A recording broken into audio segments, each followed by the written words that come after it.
Good afternoon. Welcome to Washington Wild Things Park here in Washington, Pennsylvania, at your California Vulcans.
Good afternoon and welcome to Wild Things Park here in Washington, Pennsylvania, as your Cal-U Vulcans will take on the Clarion Golden Eagles.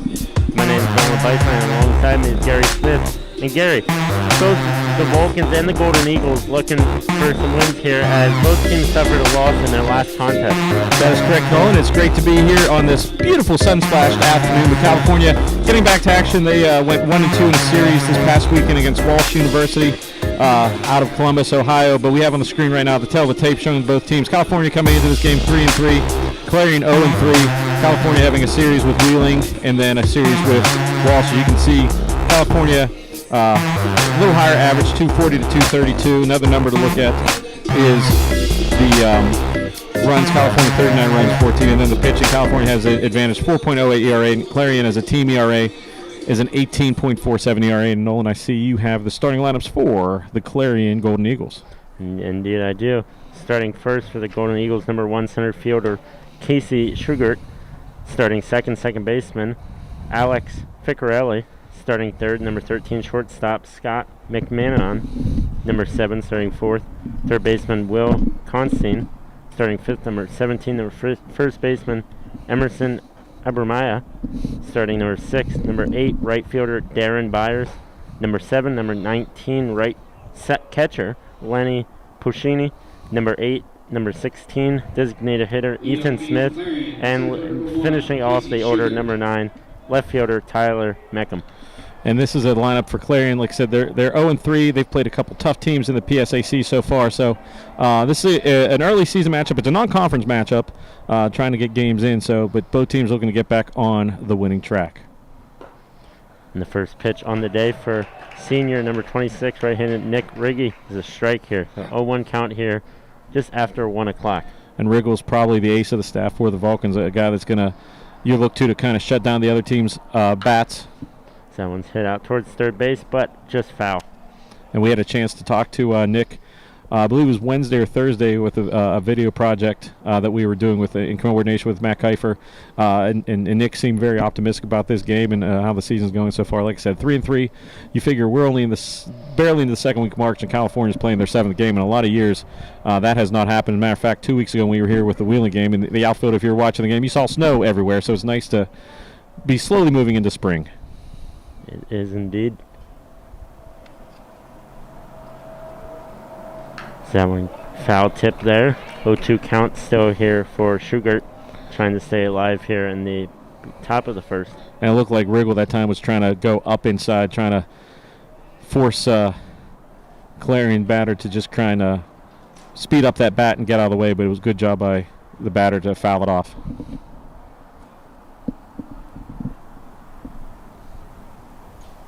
Oh, 2 count, catches him looking, and no, ball there. So 1-2 count. Riggle trying to get that strike to get the first strikeout here. So far in the season, I had it here for a second, but I no longer have it. I tell you what, Riggle and Stewart that time, the catcher for Cal, the quick appeal to first base umpire, nothing doing though, so it moves the count to 1-2. One's hit out to third base, but once again foul. This is what you want to do, Nolan, if you're a leadoff hitter. You want to have that first batter of the game. You want to see a lot of pitches. You want to help the lineup behind you. If you can get on base, that's great. But the big thing is, like I said, just trying to get on base and show your teammates all the pitches that the opposition has. So this is a good professional first at bat for Clarion. 1-2 count here, 0 outs in the top of the first. Riggle with the pitch, hit out to shortstop, and that is 1 out there. Great throw there by shortstop Jacob McCaskey to the first baseman Josh Rankin for the first out here. A really good job of McCaskey that time, just fielding his position. If you're watching at home, if you have a young baseball player, you want to bring him up to the computer screen, because McCaskey, a good job of squaring those shoulders, got behind the ball, and then his momentum took the throw to first base, and a great job of getting that first out. First out there. Next up is second baseman Ficarelli for the Golden Eagles. That one was high outside, ball 1. We saw last time we were out here, Riggle's a pitcher that's going to work fast. If he gets in that rhythm, he's going to be a tough guy to stop, because he feeds off that momentum. That was just inside, catches his own 1-1 here. And Riggle, so far in the season, 13 strikeouts, leads the team with strikeouts, so looking to continue that trend here against the Golden Eagles. He had a career-high 11 strikeouts a few games ago, so start of his senior season has been very good so far. That one's hit out to second base. Easy throw there to first base. And now the second out of Venezia was able to find Rankin once again. So 2 out so far. Top of the first here for the Golden Eagles, trying to get something going. And I tell you what, not to minimize the impact there, we got to give Venezia a little bit of credit there. That's another fundamental play. That's one thing you can say with Coach Connie's team. They're always fundamentally sound. Venezia doing a good job once again getting the shoulders and the body behind it, and there was no drama on that ground ball.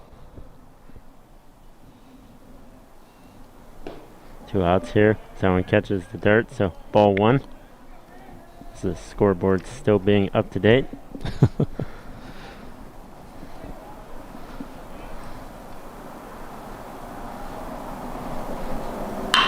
Someone's hit out to right field, back toward the back of the wall, and diving catch there. And no, that actually caught the ground, just out of the reach of Brogan. I don't know, Nolan. They're calling that as an out. He did catch that. Okay. Yeah, he caught it, and great job by Brogan. We saw him make a similar play a few weeks ago when we were here, but the umpire, I don't think the second base umpire saw it. That's who the call would have been, but the home plate umpire overruled him. And a great way to start the first inning. As Nolan, we're going to take a look at the starting lineups for the California Vulcans. I know you're excited to bring that information to the people, and I would like you to do so right now. I can do so, Gary. Starting first for the Vulcan, number 5, second baseman Anthony Venezia, the junior. second up to bat. Number 21, first baseman Josh Rankin, the senior. Going third, number 7, right fielder with that awesome catch right there, Patrick Broggan, the junior. Number 27, the shortstop, Jacob McCaskey, the junior. Batting fifth, number 20, the third baseman Loudon Conti, the only other senior starting in the lineup other than him and Josh Rankin. Batting sixth, number 15, left fielder David Lee, the sophomore. Batting number 7, number 2, designated hitter Nick Serafino, the junior. Batting eighth, number 6, center fielder Aaron Pervisky, the senior. And batting ninth, number 9, the catcher Justin Stewart, the junior. And I tell you what, Nolan, we're going to take a quick second to look at the last time these two teams met, and that was 2 years ago, April 13th, 2019, California sweeping the Clarion Golden Eagles 8-0 in the first game at Clarion, and then brought out the bats 20-8. But just kind of shows what a crazy world we're living in right now. That it's been 2 years that we've seen a team that you see all the time. So, and Clarion, is we talked about off camera, but I don't think we mentioned it on camera. It has an interesting afternoon. They have a 9-inning game against California right now that you're watching, and then this afternoon, the Millersville Marauders have pulled in, and you got to talk to some of your old friends, and they have the second half of this awkward doubleheader here from Wild Things Park. That is correct, and actually for this one, if I'm not wrong, this is a non-conference, even though both teams are in the PSAC. That is correct. It's non-conference. NCAA allows that sometimes, especially with northern teams trying to get their minimum number of games in to be postseason eligible. So you'll see that every once in a while, non-conference game, and that's what we have here. That one's foul tipped out far, out towards the parking lot. And for the Clarion Golden Eagles, number 34 right-handed pitcher, the senior, Kyle Thompson, will get the start for them.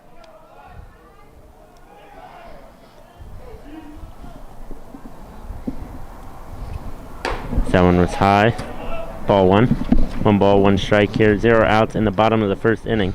Tied 0-0 here. A beautiful day in Washington, Pennsylvania. It's beautiful. We're going to see if Venezia can do the same thing that his Clarion counterparts. See a lot of pitches, and let's see if he can get on base and start this Vulcan offense.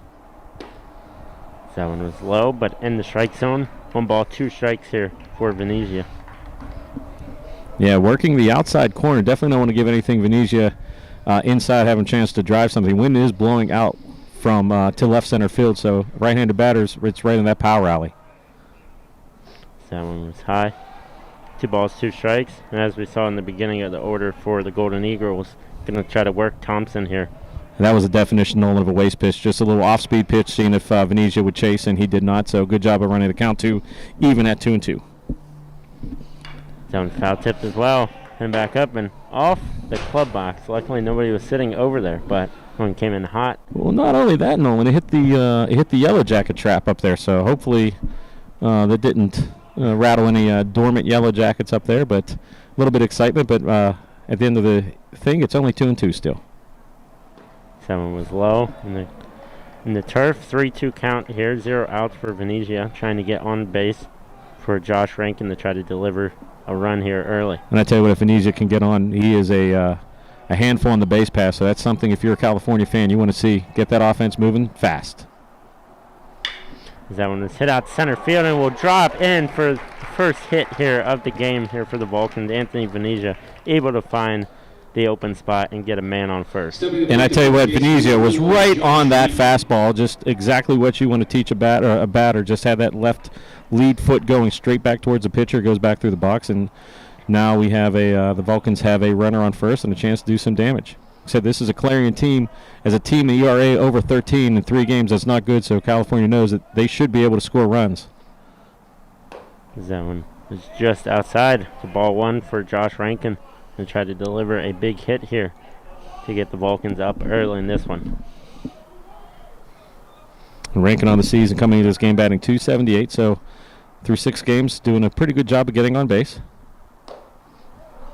That one found the strike. Zone 1-1 here. 1 runner on first base here for your Vulcans. Thompson here early in the season trying to get things going. Only has pitched just over an inning so far.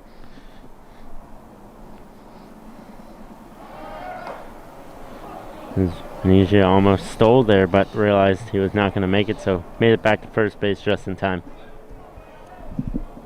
Rankin comes into this game tied for the team lead with the Vulcans, one of 3 Vulcans with 6 RBIs. Rankin has 6, Brogan has 6, and Loudon Conti also has 6. So you got a trio in the center of that Vulcan lineup that are doing a good job of bringing the runs home. But a 1-2 count, though, is a pitcher's count, so we'll see what happens if there's a pickoff throw there. And also, like, if you're watching at home, you're noticing the cameras aren't moving. We have a small crew today, just me and Nolan, just a victim of work schedules. And in fact, not everybody's back on campus, so we're trying to do the best to bring you the action here from Wild Things Park. Indonesia goes for that second base, and that one just almost over the head of the shortstop there. Great save there by McManaman, able to stop that one. And McManaman saved a possible run. Definitely would have been an error, but I think if that gets into center field, Venezia might have been able to motor around because the center fielder was late in coming through to back up that throw. But now you got a runner in scoring position, 2-2 count, so definitely got to watch pitching to Rankin. 2-2 count here, as Gary said. 0 outs here, runner on second. That one's just outside. 3-2 count now here for Rankin. And just gotta really like the patience Rankin's showing right there. Didn't panic when he was down in the count. Now you have a 3-2 count, and runner's definitely going to be keen to see if this ball is put in play. 3 balls, 2 strikes here, 0 outs, bottom of the first inning. Rankin swung for that one and strike out there for Thompson.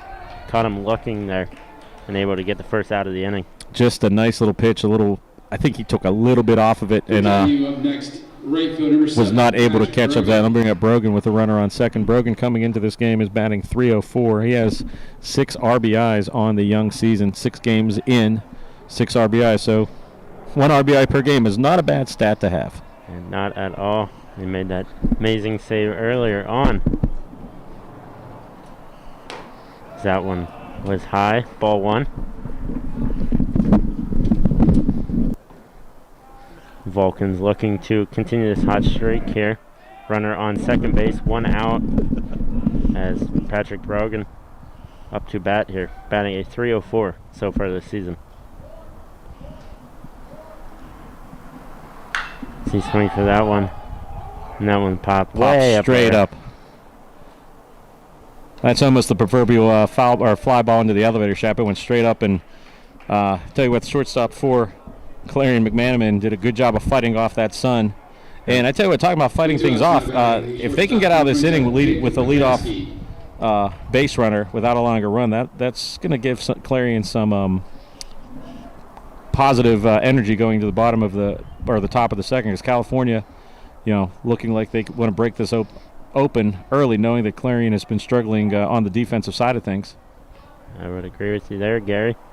He's not able to see that ball as that one hit out the shortstop McManaman again, as he's able to get that one over to the first, and that will be 3 outs there for the Golden Eagles. So the Vulcans not able to convert there, but we'll be back with more Vulcans action here on CUTV Sports 1. The Vulcans are back in action, and CUTV has you covered. Baseball versus Wheeling. Baseball versus Walsh. Baseball doubleheader versus Slippery Rock. Baseball doubleheader versus Mercyhurst. Baseball doubleheader versus Clarion. Baseball doubleheader versus Seton Hill. Vulcan softball doubleheader versus Gannon. Softball doubleheader versus IUP. Softball doubleheader versus Slippery Rock. Softball doubleheader versus UPJ. Softball doubleheader versus Seton Hill. Vulcan swimming dual meet versus St. Francis. Vulcan tennis match against Edinburgh. Follow all the action live on CUTV Sports 1. And for more information, check out calvulcans.com.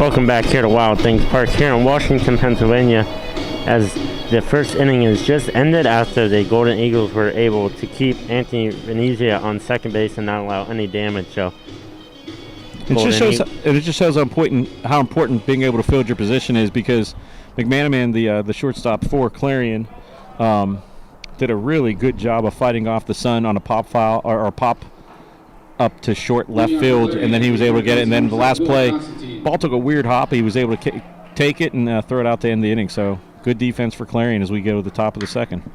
That one popped up as well, heading back towards the center fielder.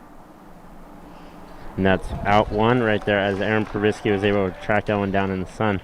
And I know we talk about how fundamentally sound this Vulcan team is, but if you were here, you could hear center fielder Probisky yelling, and that's definitely what you want to do. You want to make sure if you're calling for the ball, you make very sure that you're the one going for the ball, and that way you don't cause any collisions out there or any errors.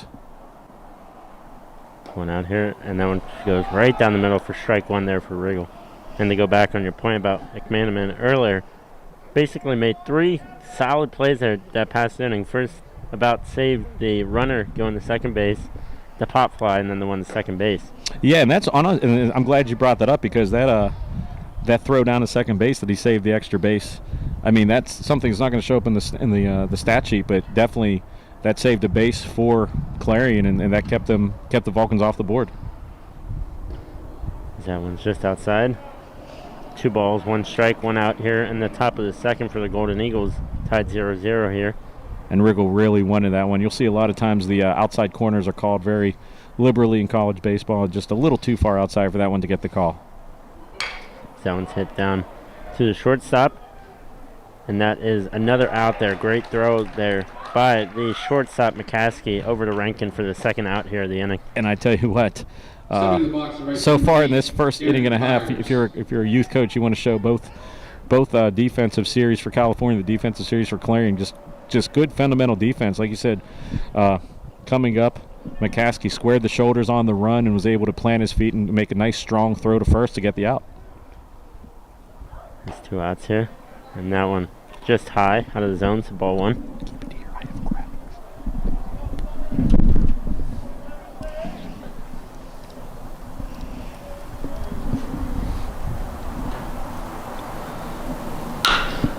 So one's hit out to Conti, over to Rankin for the third out of the inning. So 1-2-3 inning there for the Vulcans.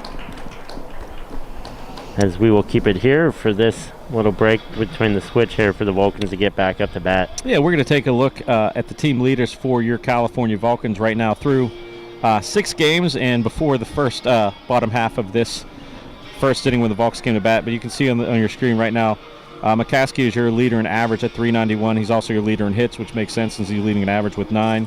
Home run, you have 3 players for the Vulcans with 1 home run each. Might see, with like I said, with the wind blowing out to left here, you might see a couple long, big flies today. And then RBIs, you have 2 players, or 3 players actually with 6 RBIs. I wrote that down wrong. And pitching, ERA leader is Gumpto. We might see him later today. Wins, the leader is Broski with 2.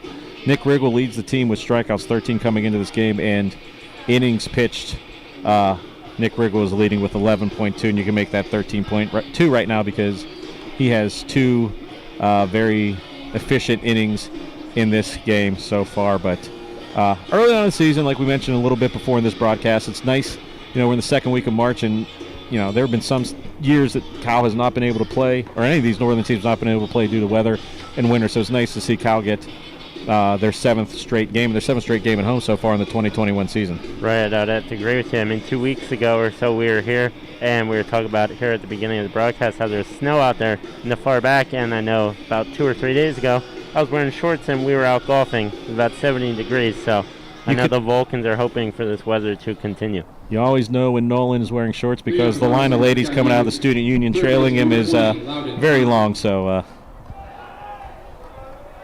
just a little tip for the ladies on campus with Nolan's wearing shorts.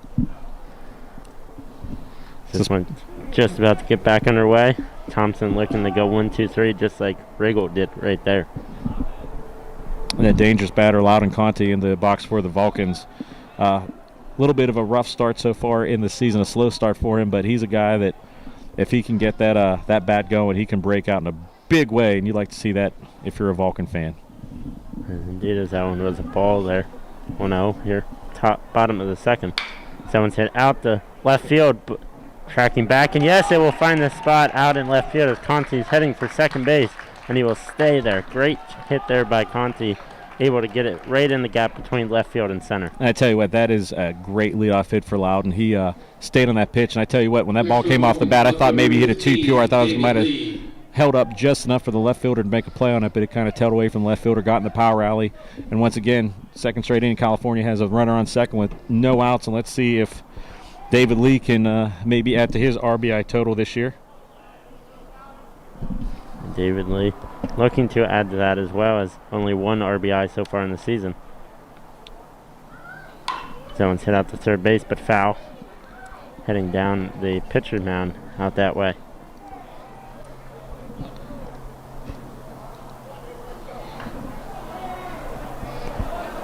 Oh, 1 count here, 0 outs. Runner on second base for the Vulcans, looking to get the first score of the game. Lee coming into this game hitting .250.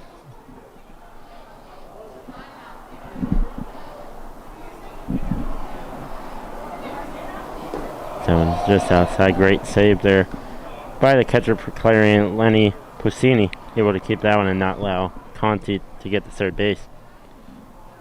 And Lee has played in all 6 games for the Vulcans. He has started 5, so someone very familiar to the Vulcan lineup in 2021.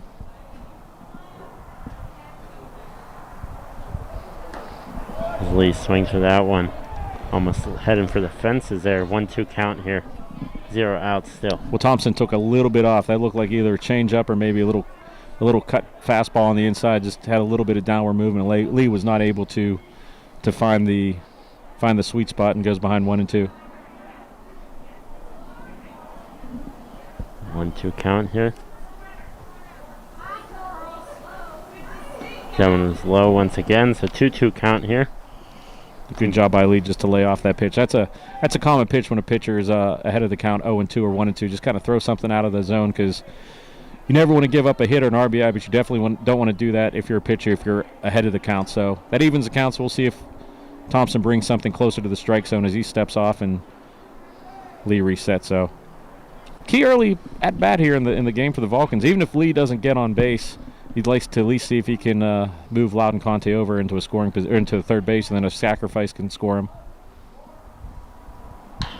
Someone's hit foul out the left line. And it's hard to see some of these balls today, Gary. The sun is shining bright. Yeah, I tell you what, you just beat me to it, because I looked up and thought that ball was down the left field line foul, but it was actually on the ground. So we're at kind of the angle where the sun's a little bit into us. Just a little. So we're going to have to look to see where the heads go. But 2-2 still is the count for Lee. Lee hits that one down the third baseline. That one was foul once again. So battling this one out a little bit here. 2-2 count, 0 outs. Conti on second base for the Vulcans. And you can see what Thompson's trying to do, Lee. Just trying to work him inside. A little bit of off speed, knowing that an off speed pitch down and inside is either going to be a ball or Lee is just going to foul it off. And really not a pitcher able to drive. The drawback is if you leave that up, that can be a ball that Lee can drive. So a lot of confidence in that pitch right now for Thompson.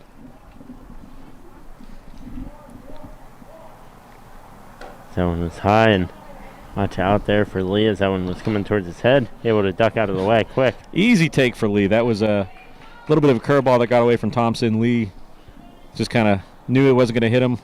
Just kind of ducked down, and now the count's full, and this is an important pitch. Because if you're clearing, you don't want to put 2-1 with nobody out. That one was foul tipped once again. And heading towards the stands and into the stands over there. It's tough to see that. You just see heads turning and hope it's not coming towards you. That's the first thing I was looking for. Luckily, we're behind a fence. If we get one by us, it should be on a little bit of an arc. We shouldn't have to be in too much distress. But all in all, keep them out there on the field. Field of play. Right.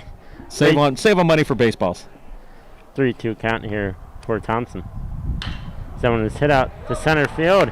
Now will drop in as Conti is going to stay there at third. Almost looked like he was going to head home, but great hit there by David Lee, able to get Conti the third and him to get on the first base as Nick Serafino will be at the bat next to try to drive in this opening run. Well, Coach Conti was waving around his son Loudon Conti, but Loudon had to hold up just for a second. That ball was hit on a line, and it just got over the shortstop McManaman's head. So hit a little too hard and a little too close to the shortstop for Loudon to take a clean break. But now, even though he doesn't score, you got a runner on first and third, nobody out. And you have Serafino coming in. He's coming into this game batting .267 and 5 RBI. So he's a guy that knows what to do whenever the runners are on base. The ducks are on the pond. That's what I was looking for, Nolan. When the ducks are on the pond. As Thompson throws that one back to first, but Lee able to get back here. And if you've been a fan of Cal baseball for all of Coach Conti's tenure, he's a coach and a manager that likes to run a lot and put some pressure on the defense. So there's the runner goes. He is safe there, able to get that stolen base, and now a guy on second and third, 0 outs. So here, and the Vulcans applying the pressure now to the Golden Eagles. Yeah, definitely. Like you said, yeah, Clarion knew it was coming, but just too good of a lead over there at first base. Now you got runners at second and third, and base hit could score 2. And that would definitely get the offense in high octane early on in this contest. 1-0 count here, 0 outs. That one was high, so 2-0 count.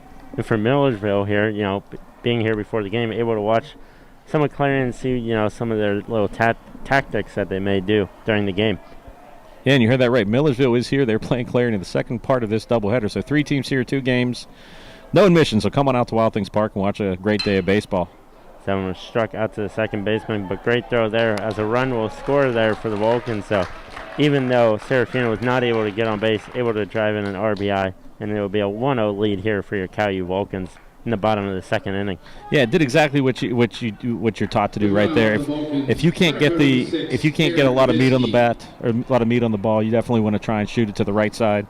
That way there's no play at home and you move the runner over from second to third. And so with 1 out, you still got a couple different ways to get that runner home from third. So that brings up number 6 for the Vulcans, Aaron Pravisky, coming into this game. He's batting .143, 1 home run, 3 RBIs.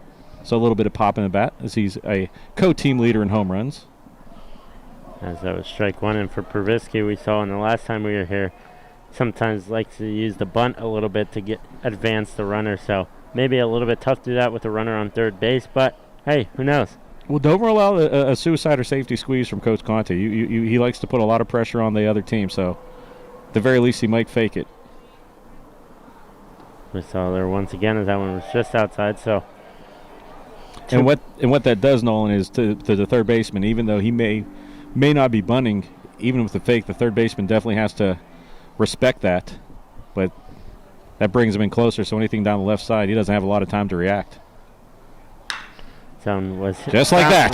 Just like that. That one found the gap, just like Gary said. And sometimes it comes together, Nolan. Yeah.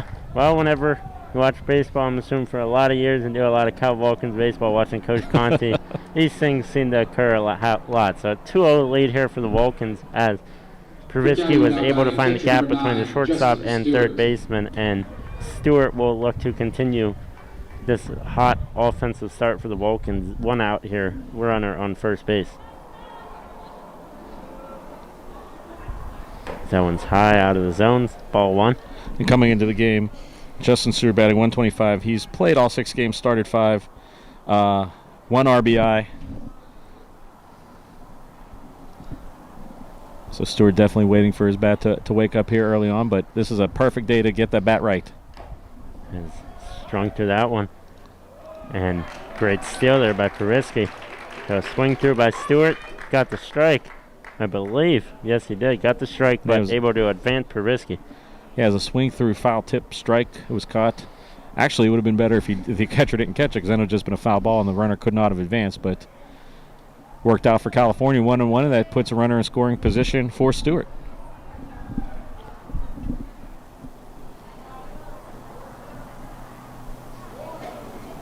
That one's just outside once again. A great stop once again there by the catcher, Posensi. Able to keep that one and not allow for Pravisky to advance. the catcher Piscini just he's getting a workout back there. Both of his arm with California getting the running game going, and also with those off-speed breaking pitches just kind of going out of the zone.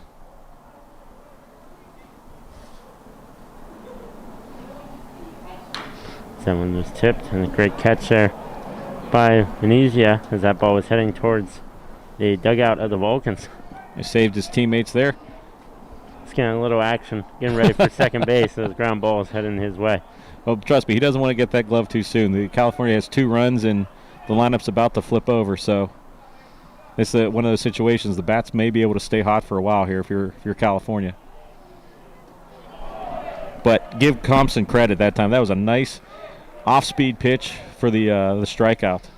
And he gets the strikeout there, as you said. So With 2 outs, 2 outs here now, as back at the top of the lineup, number 5 Venezia, the second baseman, will come into this one to try to advance Pervisky.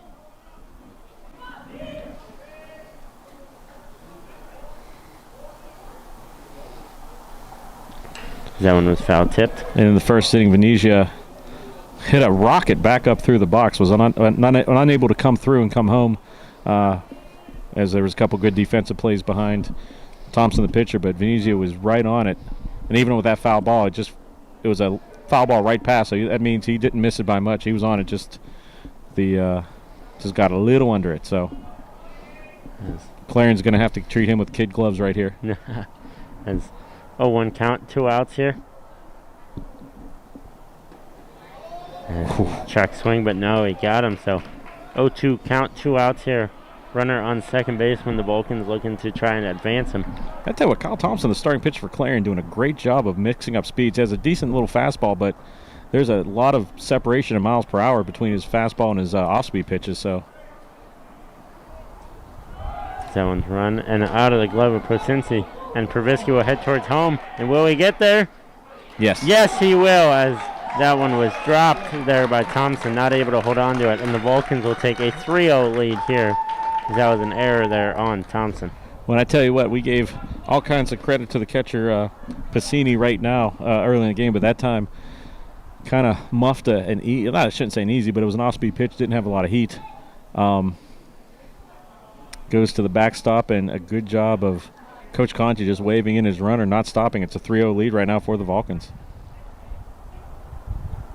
1-2 count, and that one is popped up above us. You just hear the sounds. You don't know where it goes. You just hear the sounds around here once in a while. 1-2 count, 2 outs here. As Venezia trying to keep the Vulcans going here in this second inning in the bottom, scoring 3 runs so far on 4 hits. That one was caught out to the shortstop, McManaman, and that's the 3rd out. As we're going to keep it here right now, Nolan. We were able to look at the California team leaders in the last half inning, so now we're going to flip the script and take a look at the team leaders for the Clarion Golden Eagles. And on this season, as we mentioned, they're 0-3.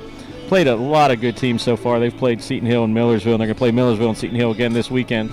Excuse me, they're going to play Millersville today, and then Millersville plays Seton Hill tomorrow. But you see Lavin, who is not in the starting lineup, he's batting .667, leading the Golden Eagles. He has 6 hits, home runs with 3, and RBIs with 7. So he is definitely a player that is leading that team, but is not in the lineup today for the Golden Eagles on offense. I'm actually looking to see if he's listed on the roster. So yeah, Thomas Lavin, he's a senior, not in the starting lineup today, so not sure what's going on there. On the mound for the Clarion Golden Eagles, and that seems to be where the issue has been for them. Pitching their team leader of ERA for players that qualify at 11.05, Pritchard. No players have wins. Strikeouts, Layton has 5, and then your leading pitcher in terms of inning pitched is Pritchard. We're 7.1 through 3 games. So again, we saw runs come through in the top or the bottom of the second. So see if California. This is a good situation for California in pitcher Nick Riggle. You got 3 runs at the bottom of the third or bottom of the second. You move to the top of the third. If you can get out of this inning unscathed in a quick inning, that really demoralizes the other team, especially moving into the bottom of the third. You know California has the meat of that lineup coming out, so a chance to get out and then maybe put on some runs in the bottom of the third, and then maybe really just put this game into not a cruise control situation, but a situation where you're thinking happy thoughts. Right, I would have to agree with you there, Gary. The sooner you can get up, the sooner you can not have to put as much pressure on yourself, and then things just kind of keep on coming your way. But also, like, give a shout out for everybody watching, but make sure you also tune in and check out the live stats for the Cal U softball team as they're taking on IUP at IUP today.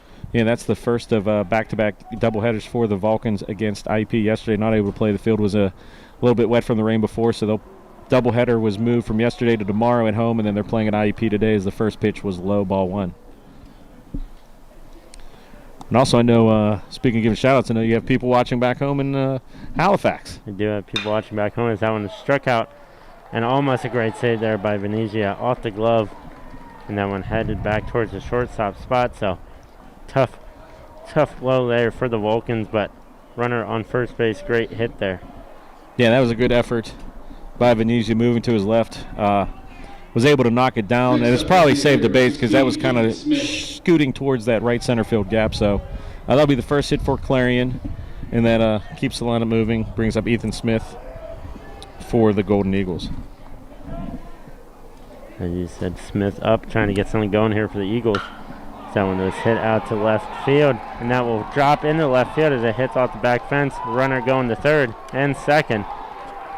And the Golden Eagles now have a runner on second and third here in the early top of the third inning. And we talked about what wanted to happen for California, a quick inning for the Vulcans, but this is exactly what you want to have if you're Clarion. For the first time in this game, we heard some noise coming out of the Clarion dugout. It's that was a rope to left field, and a good job for California. David Lee getting in, playing his position, and making sure that run didn't score. But Clarion right now has runners with second and third, nobody out.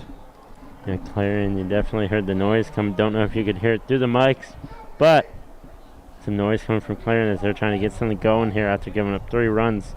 0 outs, runner on second and third. That one foul tipped and back over the roof, back towards the road once again. 0-1 count here for Riggle.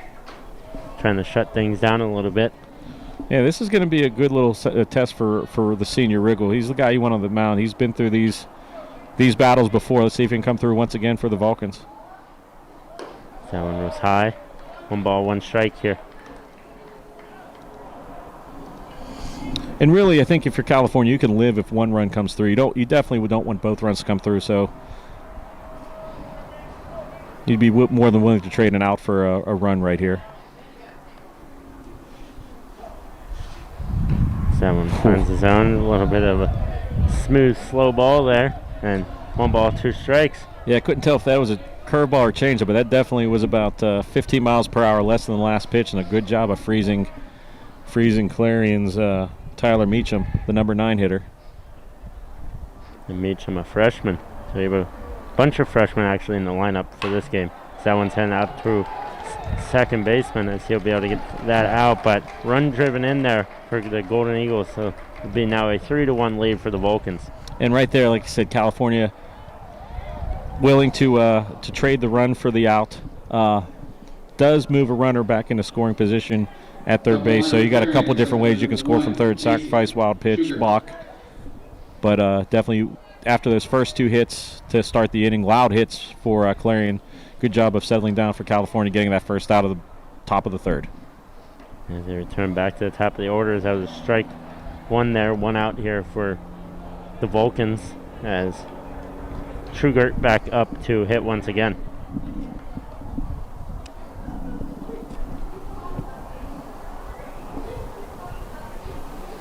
That one was foul tipped. And I tell you what, I think Riggle took a little bit off of that pitch too. A little bit of an outside change up or curveball. I would be surprised if this pitch is anywhere above knee high. Riggle probably want to keep it down low, make him fish. Anything in the upper part of the strike zone could be put in the air with the sacrifice in play. It could be indeed. 0-2 count here. That one came back down in. Great save there by Stewart to make sure that one didn't get away from him. So, and that's the key right there. Stewart and Riggle were in total sync right there. Knew that pitch was going outside and low, so he could kind of anticipate it and keep his body in front and save a run. So 1 ball, 2 strikes here. So that one popped up back to left field, and that one is foul. And tracking back there towards the wall, though. If that one was fair, that may have been a home run.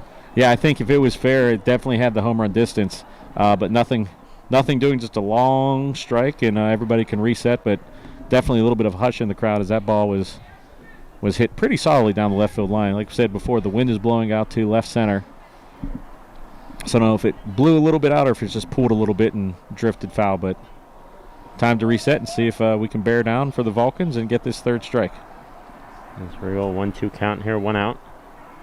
No one was high as Schugert had to move out of the way for that one, so 2-2 count here now. And sometimes you do that if a batter gets ahead of something and hits it long. You want to throw something inside, maybe move him off the plate and have him not get comfortable going after anything inside.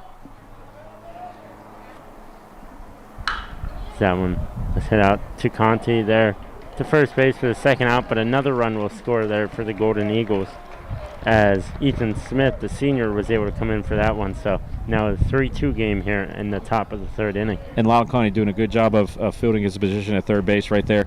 Kind of a medium hop. I think if the hop was a little cleaner, he could have had a play at the plate, but nothing doing there as the runner was moving on contact. Just calmly threw it out to first. Got the 2nd out. California giving up 2, but still maintain a 3-2 lead here in the top of the 3rd.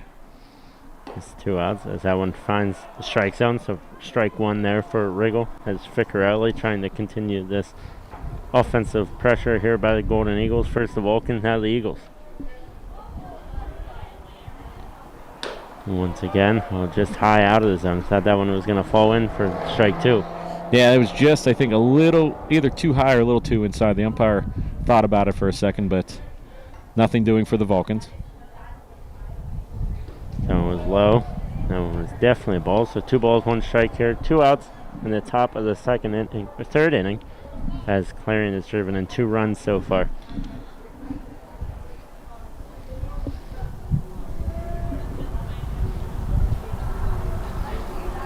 That one was hit and that one caught Riggle. And he's able to get that one, but able to stop it. And it looks like he'll be okay there after catching that one right in the side. That will be the 3rd out of the inning, as we will send this one to a commercial break here. Cal Vulcans up 3-2 over the Golden Eagles here on CETV Sports 1. To help stop the spread of COVID-19, masks in a variety of colors, styles, and materials have appeared on the faces of people and statues all around us. First, how not to wear a mask. Don't wear the mask below your nose. Don't leave your chin exposed. Don't wear your mask loosely with gaps on the sides. Don't wear your mask so it covers just the tip of your nose. And especially, don't push your mask under your chin to rest on your neck. Do wear your mask so it comes all the way up, close to the bridge of your nose, and all the way down under your chin. Do your best to tighten the loops or ties so it's snug around your face, without gaps. Wearing a mask takes some getting used to, for sure, but as we do our part at Cal U to slow the spread of coronavirus, it's important to wear a mask the way it's intended to be worn. Stay safe, Vulcan Nation. Wear a mask. The new Guardians of Wrestling are back in action on CUTV with new faces and returning fan favorites like Gus the Gardener and Joshua Kavod. And for the first time in a decade, the return of Jay Rue on CUTV and many more with hard-hitting action, exciting matchups, and coming soon, the rise of Antebellum, where every match is a cage match. Don't miss legit American wrestling on CUTV.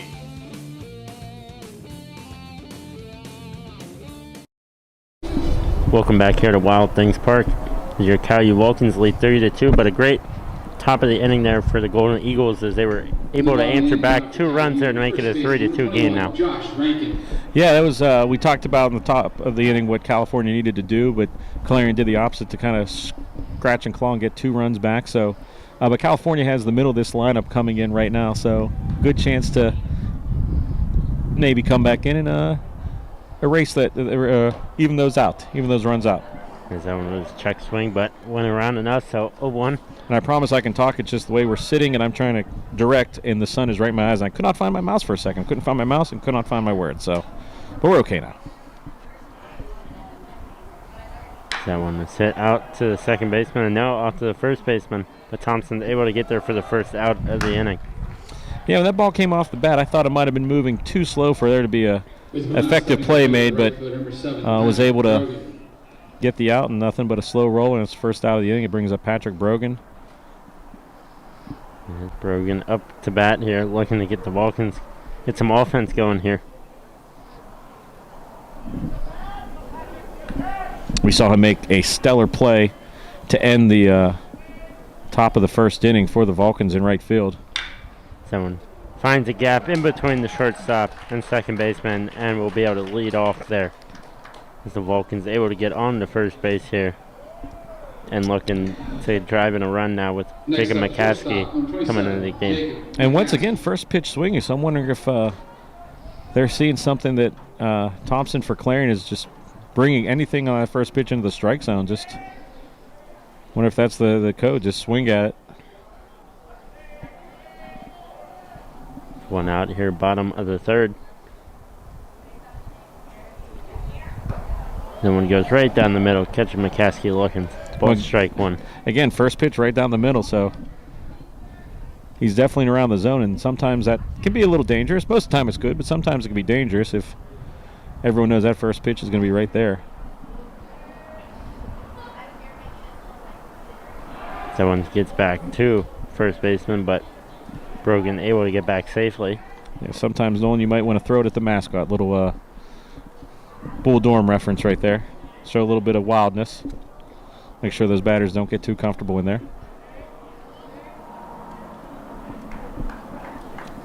As 0-1 count here, one out in the bottom of the third inning. Vulcans looking to get some more runs on the board here. That one was just outside and almost caught McCaskey. Yeah, McCaskey wasn't in too hurry to get out of the way. I think he would have been okay with taking a glancing blow off the leg to get to first base. You never can complain about that. You can get to base for free. Why not take it? Now, if it was a 95 mile an hour to the hip, maybe not, but that was a little off-speed pitch. Wouldn't have done any harm. So he gets back to first base and he's safe once again. Well, they're definitely worried about Patrick Brogan. There's a guy that can move on the base paths, and as we've seen already in this game, in the bottom of the third in the last inning, California loves to run, put pressure on that defense. As McCaskey swung for that one. So 1 ball, 2 strikes. Great throw there by Thompson. Able to go after that one. Get McCaskey swinging.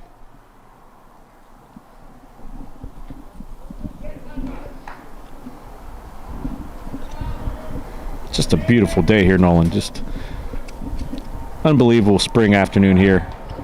At the grid, and now safe once again. Can hear some of the Clarion people in the dugout saying out, but umpire saw different. So 1 ball, 2 strikes, 1 out here. I would have to agree with you there on the beautiful day. Can't beat these days at all. That one was outside once again. And I would ask, where else would you rather be? But I know you would answer Pebble Beach or Augusta, which both are very allowable answers. I'm sure. But I think Wild Things Park would be third behind Augusta and Pebble Beach. Indeed. Or Hey, Congressional. If it's blue skies, I'll take it anywhere. Little breeze, not too bad out. Brogan's off to second base as that one's tracking back towards the wall. And that one off the back fence. And Brogan's heading for home. And McCaskey right there, slid in the third. Great triple there by McCaskey. Brogan able to get home. It almost looked like McCaskey was trying to have a race with Brogan as he was catching up to him pretty quick. Well, what happened there is Brogan had to wait to see if that ball was caught. It was a hit and run, so he was actually at second base whenever the ball finally came down. And, you know, you had... now batting third base, number 20, Loudon Conti. you had McCaskey. Yeah, you had Brogan kind of hold up, and then McCaskey running as hard as he could. But just a great job of taking that pitch, and that almost got out. I think it hit off the fence. It's kind of hard to see here in Wild Things Park because the fence has no windscreen, so all you see is a thin yellow top and just the parking lot and some children back there. I assume the children are in the parking lot, but I would hope so. the center fielder's not too alarmed, so I'm going to guess they're behind the fence. As Thompson fires a bullet right down the middle there, so 0-1 count, 1 out as the Vulcans were able to score there to take a 4-2 lead now. And so far already, I believe that says 6 hits up there on the board. Ooh, yeah, 6 hits in 3 innings, so averaging 2 an inning. Even I can do that math. So one goes to the third baseman. Now score another run there for the Vulcans. So now a 5-2 game here, as even though I believe that was Conti was not able to get on the base, able to drive in that RBI run. Yeah, and that was, again, that was a solid hit to third baseman, and you know, with the runner moving on contact, there was no play at the plate. So once again, California's feet putting pressure on the defense and getting 2 runs. So just like that, they erased the 2 runs. Clarion scraped back 2, and now it's another 3-run lead, 5-2, bottom of the third. Is indeed correct. As Golden Eagles looking to get something going, as David Lee swung through that one, swinging for the fences. So 0-1 count, 2 outs here in the bottom of the third inning.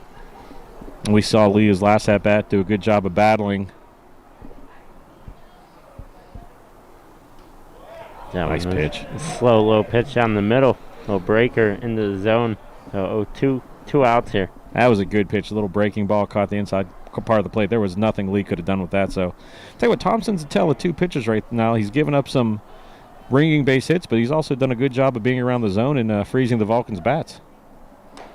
That was a 1-2-3 strikeout there for Thompson. And we will send this one to commercial. 5-2 lead here from your Vulcans here on CATV Sports 1.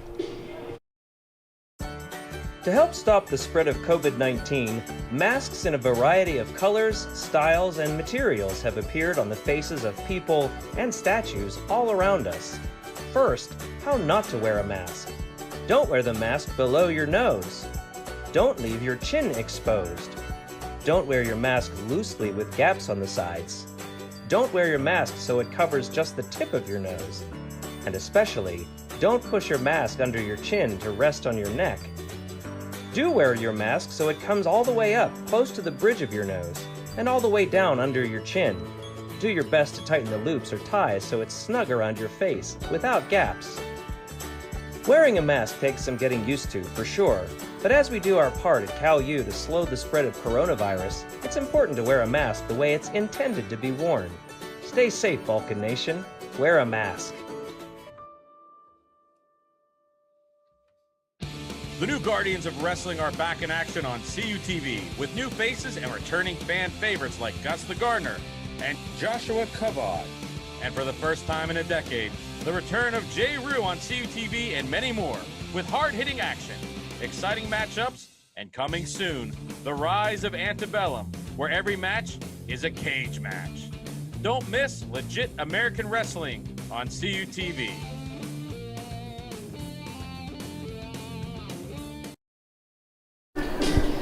Welcome back here to Wild Things Park as your Cal U Vulcans lead 5-2. My name's Nolan Bison alongside with Gary Smith, and I'd like to thank you for tuning in here. If you're out here, welcome to the game. If you're for some reason listening into the broadcast as well, as a good amount of fans out here today, Gary. Yeah, I tell you what, this is a pretty good sized crowd for early on in the season.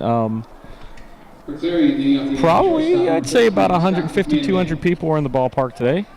I'd have to agree with you. Everybody's staying distant at least. Everybody's wearing masks that I can see at least from here. And I believe our dog count is 2. I believe I saw 2 good boys running around earlier today. So yeah, and they're right down in front of us. Looks like the one may be snoozing actually, but that's okay once in a while.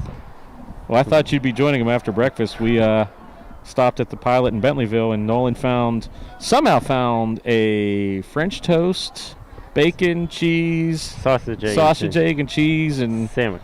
I didn't think he was going to make the first couple innings. But it looked and smelled delicious. I just figured that he was going to go straight to his early afternoon nap. As here in the top of the 4th inning, we go 0-2 count here.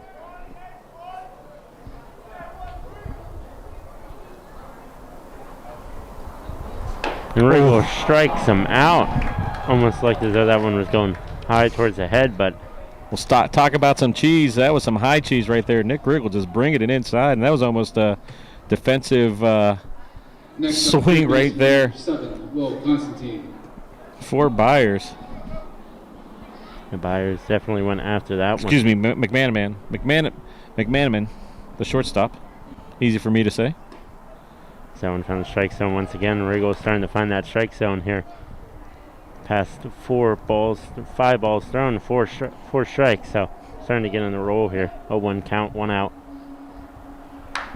So popped out to the shortstop, and that's an easy stop there for the Vulcans. McCaskey, and 2 outs here in the top of the 4th inning. Yeah, nothing too dramatic right there. McCaskey just drifts it out.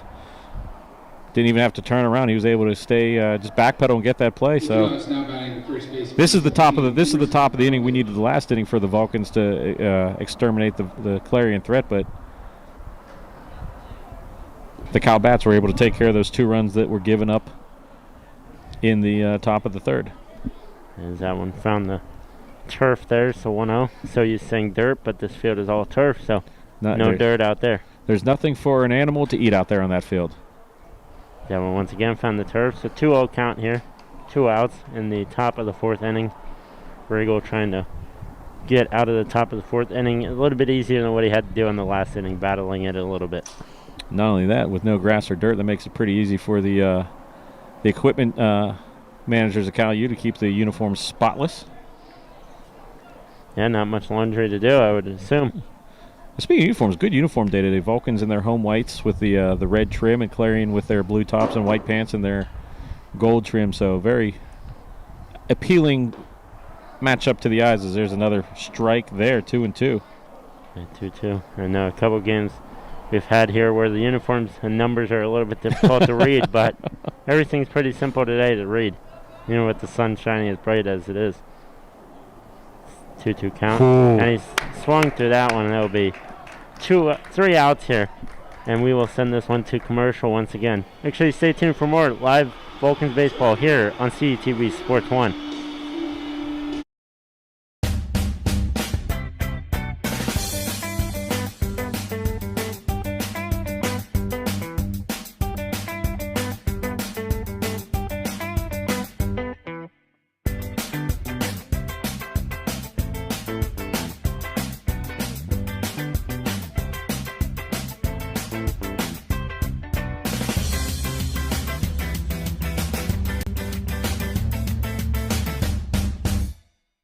Have you seen the new Cal U Vulcan logo around? Have you wondered where to get gear featuring it? Then go to calvulcans.com and click shop. Log on and browse a full selection of men's shirts, women's shirts, pullovers, hoodies, and more. All items feature customization with the new Cal U Vulcan logo and wordmark. The site also features a full selection of hats, tailgating items, and accessories. Don't be the last person to sport new Cal U Vulcan gear. Go to calvulcans.com today.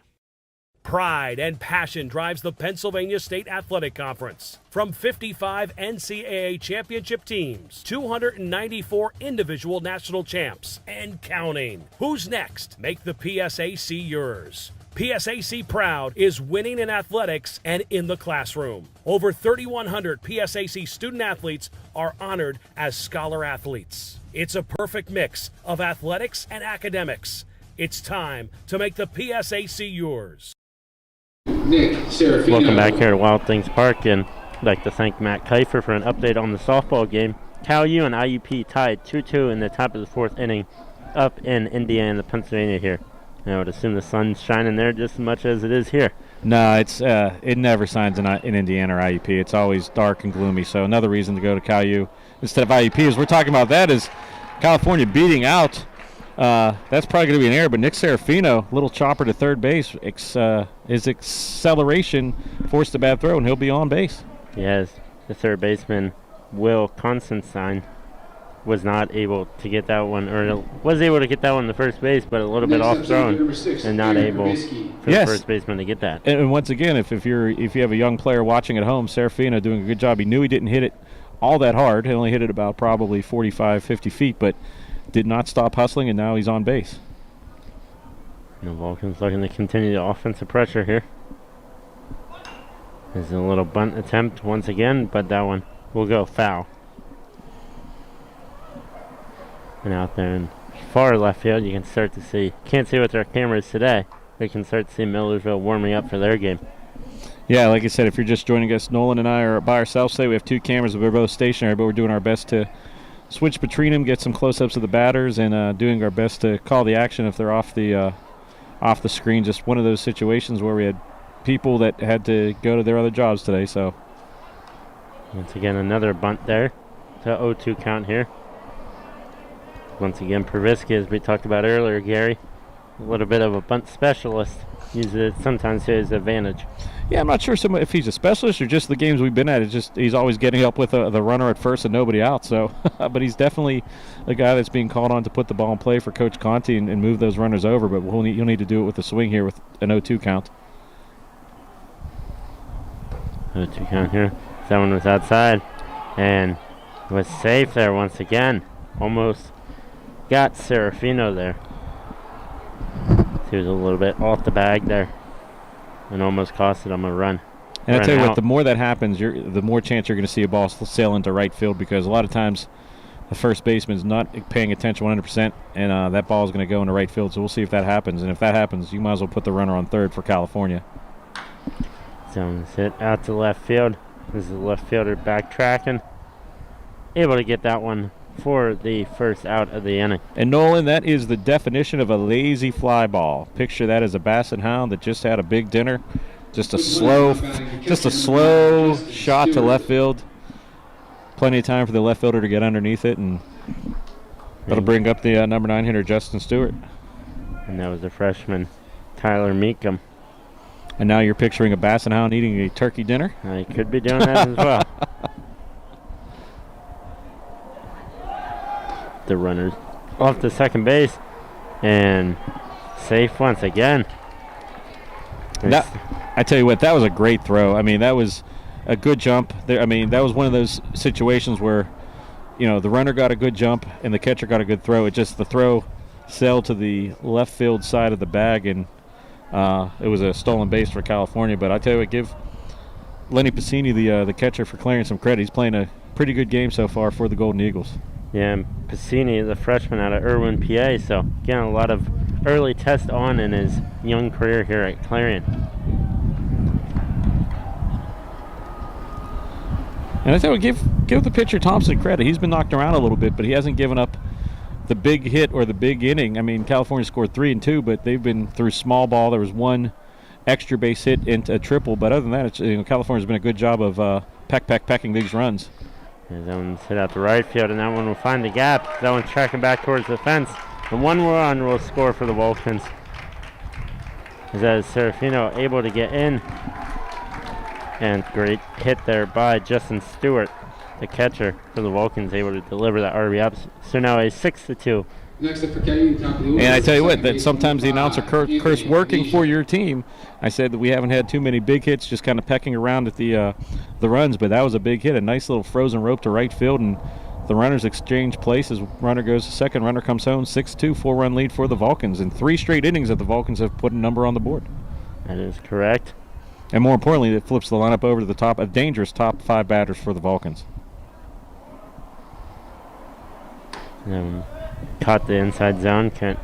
Nizia watching that one, so a 0-1 count, 1 out here. Runner on second base has a run just scored.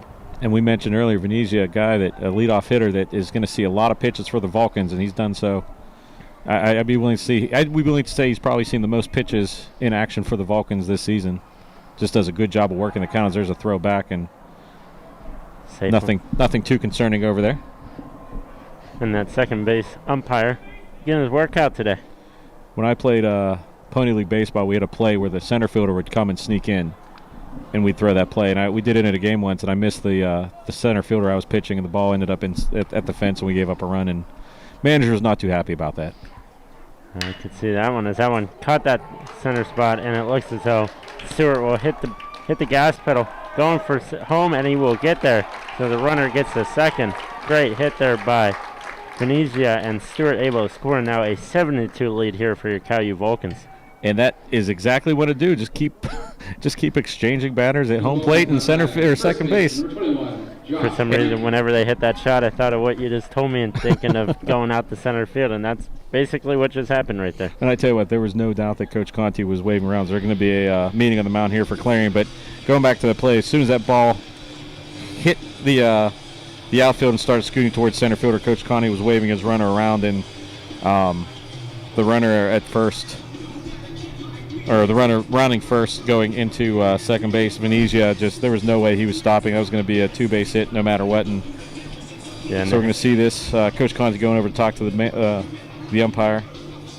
Sometimes it's a little bit of strategy right here because he might be saying, hey, they've been talking for a while on the mound. Let's go break that up. And you'll see the umpire slowly start to walk out of there. But this is the first time we've really seen Thompson in trouble for the Golden Eagles, giving up a couple consecutive big base hits for the Vulcans. And we see what's happened. California putting the mere fact of putting pressure on the defense.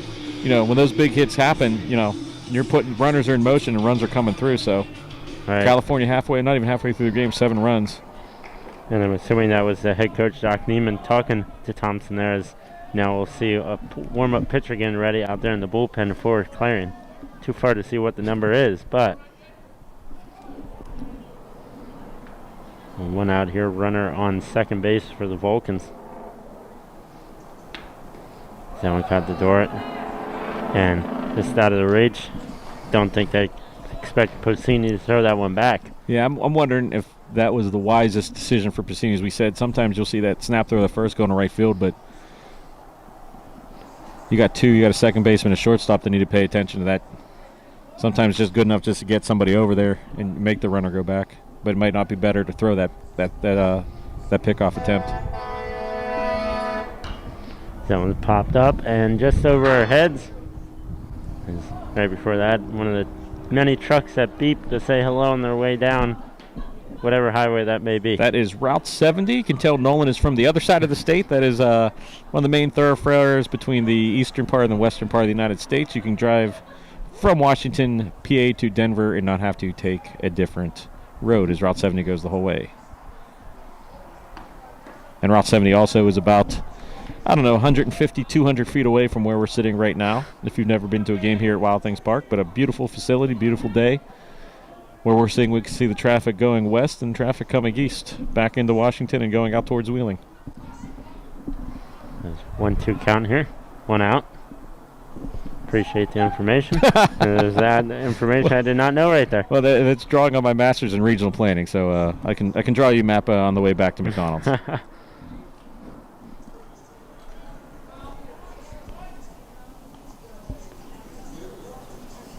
That one's hit high out to left field once again. Third baseman tracking back, but the left fielder able to get there.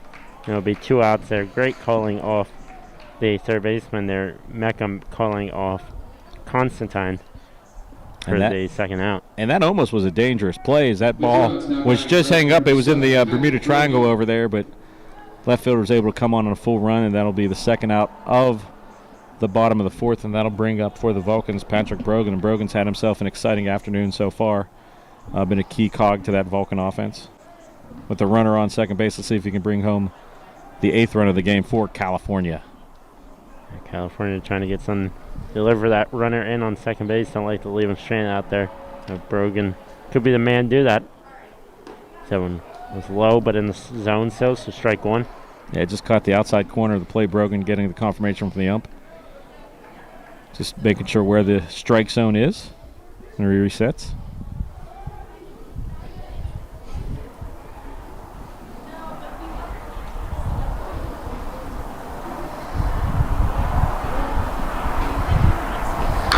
Brogan swinging that one. That one went. Scatter some of his teammates down there in the end of the third base dugout, and also sitting due to COVID restrictions. The teams are sitting in the blue chairs. Looks like there's more Clarion players in their dugout than not, but California players down the left field line, third base line, blue seats, enjoying this beautiful afternoon.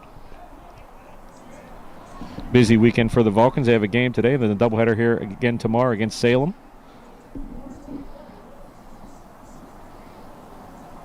That one was outside once again. Great see there by the catcher. Softball team will be home tomorrow against IUP for a doubleheader at Lilly Field. So for all the information and live stats and everything of that nature, go to calvulcans.com. Unfortunately, due to scheduling, the softball game was supposed to be yesterday. We were supposed to be there yesterday, but unable to cover that. And then with work restrictions and other things going on, nobody available tomorrow. But we were able to add this game in last minute to try and make up and get the Vulcan Athletic fix to you at home. Or I guess in this day and age, Nolan, you don't have to be home to watch Cal Vulcan Athletics. You can be at a Starbucks. You can be on the golf course. I know you've watched some of the stuff on a golf course, and if you have Wi-Fi, you could be in an airplane. Yeah, it could be. There could be somebody 30,000 feet right now watching this game. So hello. Could be. Brogan tipped that one once again. So 1 ball, 2 strikes, 2 out here. As my work study, that's your job. You have to see if we can get free CUTV Sports 1 on Southwest airline flights. Sounds good. Start making some calls. See what we can do.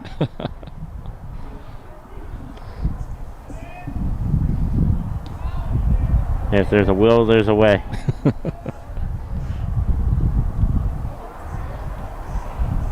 1-2 count as that one just above the zone. So 2-2 count. 2 balls, 2 strikes, 2 outs here. And the catcher Pacini did everything he could to frame that pitch. Umpire wasn't buying it. It was just a little. Don't know if it was too high or too far inside, but definitely was not in the strike zone. So 2-2-2. Twos are wild. Like to see another 2-bagger here for the Vulcans. As Brogan swung through that one, swinging for the fences. And that'll be the 3rd out of the inning as we will send this one to a commercial break. 7-2 Vulcans lead here going into the top of the 5th inning here on CUTV Sports 1. The COVID-19 vaccines can be our chance to get back to our plans, who we are, what we miss, to get back to each other, to life. But it's okay to have questions, like, how were the vaccines tested? In rigorous clinical trials among adults of diverse backgrounds. Can the vaccines give you COVID-19? You cannot get COVID-19 from a vaccine. Why should I get vaccinated? Protecting yourself also helps protect the people around you.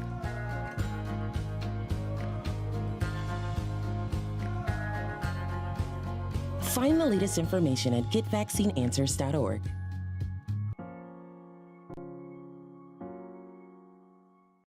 Pride and passion drives the Pennsylvania State Athletic Conference. From 55 NCAA championship teams, 294 individual national champs, and counting. Who's next? Make the PSAC yours. PSAC Proud is winning in athletics and in the classroom. Over 3,100 PSAC student athletes are honored as scholar athletes. It's a perfect mix of athletics and academics. It's time to make the PSAC yours. Welcome back here to Wild Things Park as this one's just about to get back underway in the top of the 5th inning as your Vulcans are leading 7-2. And Gary, you've really seen a great effort here so far by Riggle.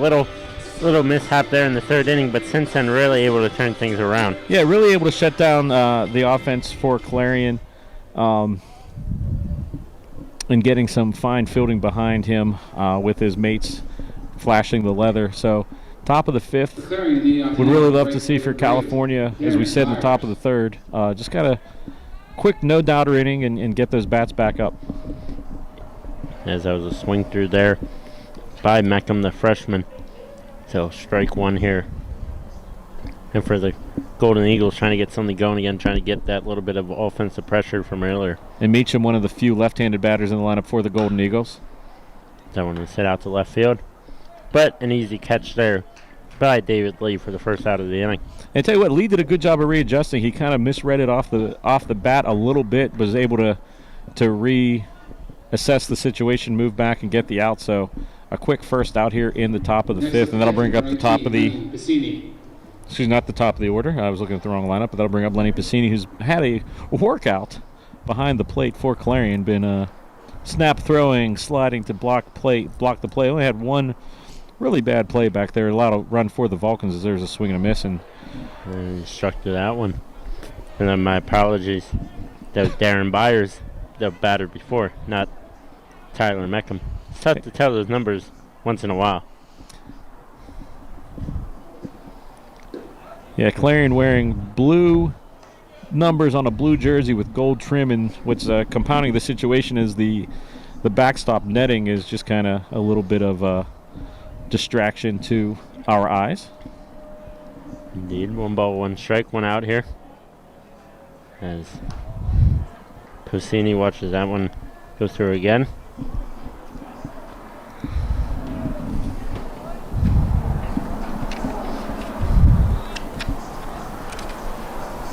That one catches his own. 2 balls, 2 strikes there. That was a take all the way, but good job of Nick Riggle just painting the outside corner. A little bit of a Picasso move right there. Evens the count to 2-2.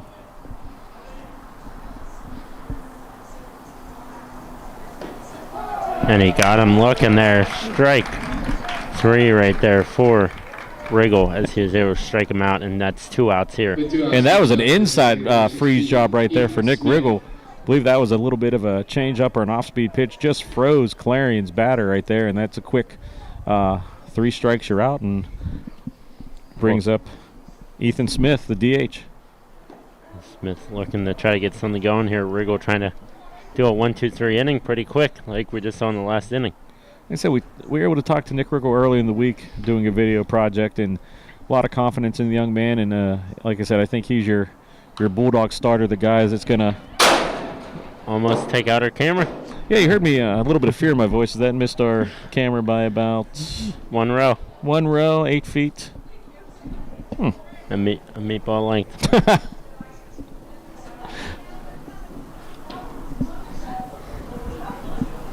Someone swung through that one once again, so 1 ball, 2 strikes here, 2 outs. So hopefully Nick strikes him out if they're gonna shoot foul balls at our cameras. I want the guy to go down on strikes. I don't care if it's swinging or looking. Just take him out on strikes and defend the camera. Yeah, I think if ball hits the camera, maybe we keep it. That one, a great catch there by Riggle, able to catch that one. 3rd out of the inning, and the Vulcans will take this one into the bottom of the 5th inning, as we'll keep this one here. Yeah, Nolan, we have some things to talk about, even though it's early in the season. Let's take a look at what's shaping up in the PSAC West. We have the all-too-early PSAC West standings. Only one official, as of me making these graphics yesterday, only one official PSAC West contest has been played. Seton Hill defeating Clarion. As you see down there, Cal U and Clarion are at the bottom of the PSAC. That's mainly because, Cal U has not played any games. 3-3 overall. I'm not sure how they were cycled or sorted on the PSAC website, but this kind of gives you an idea of some of the teams. If you look over the non-conference games, Seton Hill 5-0, Mercer's 3-1, Gannon 2-1, Slippery Rock 2-1, IEP 1-1, Pitt Johnstown 2-2, Cal U 3-3. So there's going to be a lot of good baseball being played in the PSAC West this season, and see who makes it into the PSAC playoffs.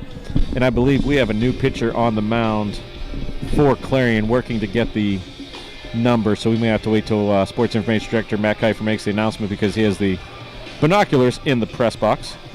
Yeah, I cannot tell from here, but you're indeed correct. It is a new pitcher there.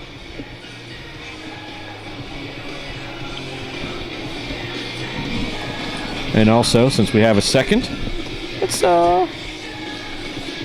talk about we're going to talk about how you can follow our social medias here on CUTV. As I move it up to the top, you can follow our social media on CUTV Sports 1 on YouTube, at Twitter at CUTV_PA, and on Facebook, California University Television. And on all those platforms, you'll see links to games, shows, pictures of the crew, although it's going to be a very easy picture to take today. Maybe we'll take it at McDonald's, who knows, as we got the new pitcher in for Clarion, number 2. That is Anthony Tucci, was the first name we got the pronunciation for today, so glad that he is in the game. And I was trying to find some stats on Tucci, but I have not found them. Shortstop, number 27, Jacob McCaskey. So this could be his first start of the season. Yeah, not sure. 3 games in, it very well could be. I'm not too sure here as this one back underway. McCaskey swings that one. That one catches the net. I believe this would be Tucci's first appearance. If it is not, and you're from Clarion, we apologize, but it does not appear in the stats that we printed out that he has any appearances. So, but someone with a lot of appearances is the batter for California, Jacob McCaskey, the four-hitter, the big bat in the lineup for the Vulcans. And McCaskey, he sends that one foul once again, and Tucci, the junior out of Penn Hills, right outside Pittsburgh, but he was previous at CCAC Boys. So well-traveled young man, not too far away from Penn Hill's, not really too far away from Washington, PA, where this game is being played. 0-2 count here early. Now it catches the dirt once again. Posini working in the strong effort here.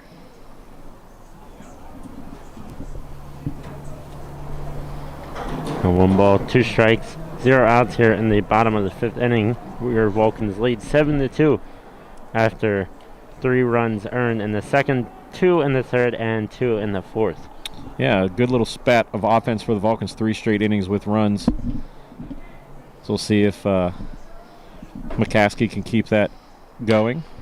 So that one heads out towards right field, but the right fielder were easily able to get to that one and get the first out of the inning, as that was Darren Byers.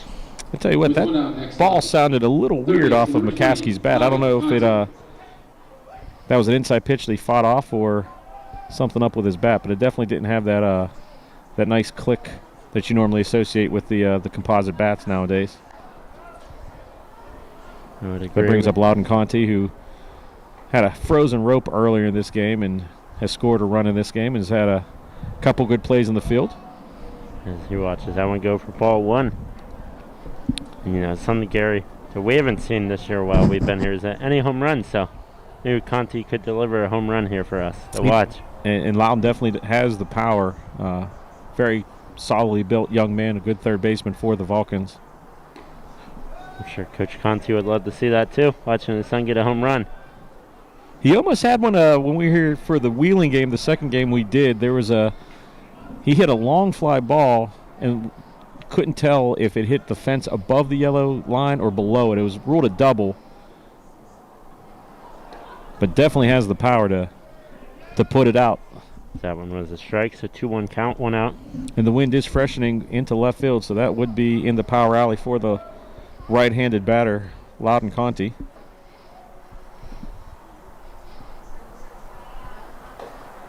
Watch that one once again, so 3-1. And then the age here in, and we'll see if Loudon has the green light here on 3-1. Conventional wisdom says this ball is going to be around the strike zone. He steps off there, so he gets called what he wants. That wind slowly starting to pick up, like you said, Gary, out there towards left field. That one catches the dirt. It will be a ball, so ball. That'll be a walk. Well, that's what I'm looking for there. Nolan was looking for the walk. He was signaling me the international sign for walk. Just couldn't find the words, but that'll bring up for the Vulcans David Lee, who's had a couple really good at-bats in this game. See if he can greet Mr. Tucci with a ringing double, or like you said, we haven't seen a home run yet on CTV, so maybe we see it here. Had 2 earlier this season on the women's softball game, on the first game ever at the newly renovated Lilly Field. Had 2 home runs in the first game of that doubleheader. I was not able to be there, but I'm sure I'll see plenty more. Hopefully the weather cooperates and that field will be able to withstand some of the rain. And Nolan unfortunately couldn't be there at a 3-hour class, which luckily was at the golf course. You were a PGM major, and I was very jealous of the fact you were golfing on that day. It was a beautiful day to golf. Definitely was. As 0-1 count here, I believe. This will be 0-1 as if there were a couple throws over to first base, as we're dealing with some wind issues and some sun issues are going right into us, so we can't really see our monitors or anything, so just bear with us for a little bit as the sun makes its movement across the heavens. 7 found the strike zone. 1-0-2 count here, 1 out. It doesn't look like Tucci has a lot of velocity behind his pitches, but what does have working for him, looks like he's able to place them pretty well. Nothing's really going over the heart of the plate, so definitely this is a guy that could be an innings eater for the Golden Eagles. There's a check swing there, and yeah, it's at second base. Wow. Said no, did not think he went all the way around. Wow, a lot of anger coming from the Clarion dugout, as I kind of had to agree. I thought he went. But as we were saying about the innings eater and why that's important today, Clarion has another 9-inning doubleheader right after this, but not against the Vulcans, as me and Nolan will not be here for that game. It's against the Millersville Marauders, who are probably getting some food right now, as I don't see them anywhere in the stadium. They were here earlier, getting acclimated to Wild Things Park, as that ball was low 2-2. And for them, I don't know. You would know this probably better, but is this their first time here at Wild Things Park? I'm going to guess no, but I'm not 100% sure. But I'm just going to say the law of averages, Kyle's been playing here since 2002 or 3, so good chance it is not, but might be the first time they've been here not playing the Vulcans. That is true. As now, I tell you what, Lee doing a good job of running the count to full, and would bet my last quarter, or my last, probably my last sip of Coke that Loudon Conti is going to be running on a full count. He is running. Doesn't matter, that's ball 4. And he's able to get there anyways, even though it was ball 4. So runners on first and second now. Second base, Conti. First base, David Lee. And the Vulcans. Next Nick to the Vulcans is Serafino number up 2, to Nick Serafino. bat and trying to drive in those 2 runners. Already has an RBI on the day, I believe so. So looking to continue the hot streak here. And I tell you what, this is Clarion just putting themselves into, these are unforced errors. You can't put 2 guys on for the Vulcans with 2 back-to-back walks in the heart of the order. I know you don't want to give up a meatball right down the middle, to use a phrase, to use your nickname, but you also can't let two guys go on first base with the Serafino, a batter who's already had some success today. There's a time there by Coach Conti, and actually calling all the players here. Second. And you'll see this a lot for Coach Conti, especially in these situations, want to make sure everybody knows what they're doing. Not sure if they're going to put something on the ground, maybe a bunt and move the runners, or maybe make sure if it is a hit and run, make sure you know exactly that's what the call is, because it's a good way of getting picked off. I would not surprise me to either see a bunt here or maybe a hit and run situation. You got 2 runners on second and third that can move, and a batter in Serafino that's pretty good at making contact. And this is Serafino's. This is his 5th game played. He's made 2 starts. Indeed, has made 2 starts. It's 0 balls, 0 strikes, 1 out here. So he swung at that one. Someone's driven out to right field. But it will not advance the runner. Oh, and no, it will not. Looked as though it may have, but Loudon Conti went a little and faked the shortstop back. Yeah, Loudon just kind of took a step off to at least throw, because if you force a throw, there's always a chance you could force a throw into the third base dugout and get a free base out of that, but that ball was not hit deep enough to advance the runner, so that'll bring up Aaron Provisky with 2 runners on, 2 outs, and a chance for some RBIs out there, and also a chance to keep that run streak going for the Vulcans. Last 3 innings they've scored at least 2 runs. In the bottom of the second they scored 3, so base hit would definitely bring in 1, and if it's in the gap would definitely bring in 2, as there's a lot of speed on the base for the Vulcans. There definitely is, as Provisky looks at that one. So ball 1 here. 2 outs. Vulcans pressuring with a runner on first and second base. Aaron Provisky, a senior, 3 games played, 3 games started. Coming into this game, he had an average of 143, but we've seen him make some contact in the game today. As that one was hit high once again to the right fielder, Byers. He'll make that one and able to get the Golden Eagles out of that one. So 1-2-3 inning for the Eagles, but we'll be back for more live Vulcans baseball here on CUTV Sports 1. The Vulcans are back in action, and CUTV has you covered. Baseball versus Wheeling. Baseball versus Walsh. Baseball doubleheader versus Slippery Rock. Baseball doubleheader versus Mercyhurst. Baseball doubleheader versus Clarion. Baseball doubleheader versus Seton Hill. Vulcan softball doubleheader versus Gannon. Softball doubleheader versus IUP. Softball doubleheader versus Slippery Rock. Softball doubleheader versus UPJ. Softball doubleheader versus Seton Hill. Vulcan swimming dual meet versus St. Francis. Vulcan tennis match against Edinburgh. Follow all the action live on CUTV Sports 1. And for more information, check out calvulcans.com.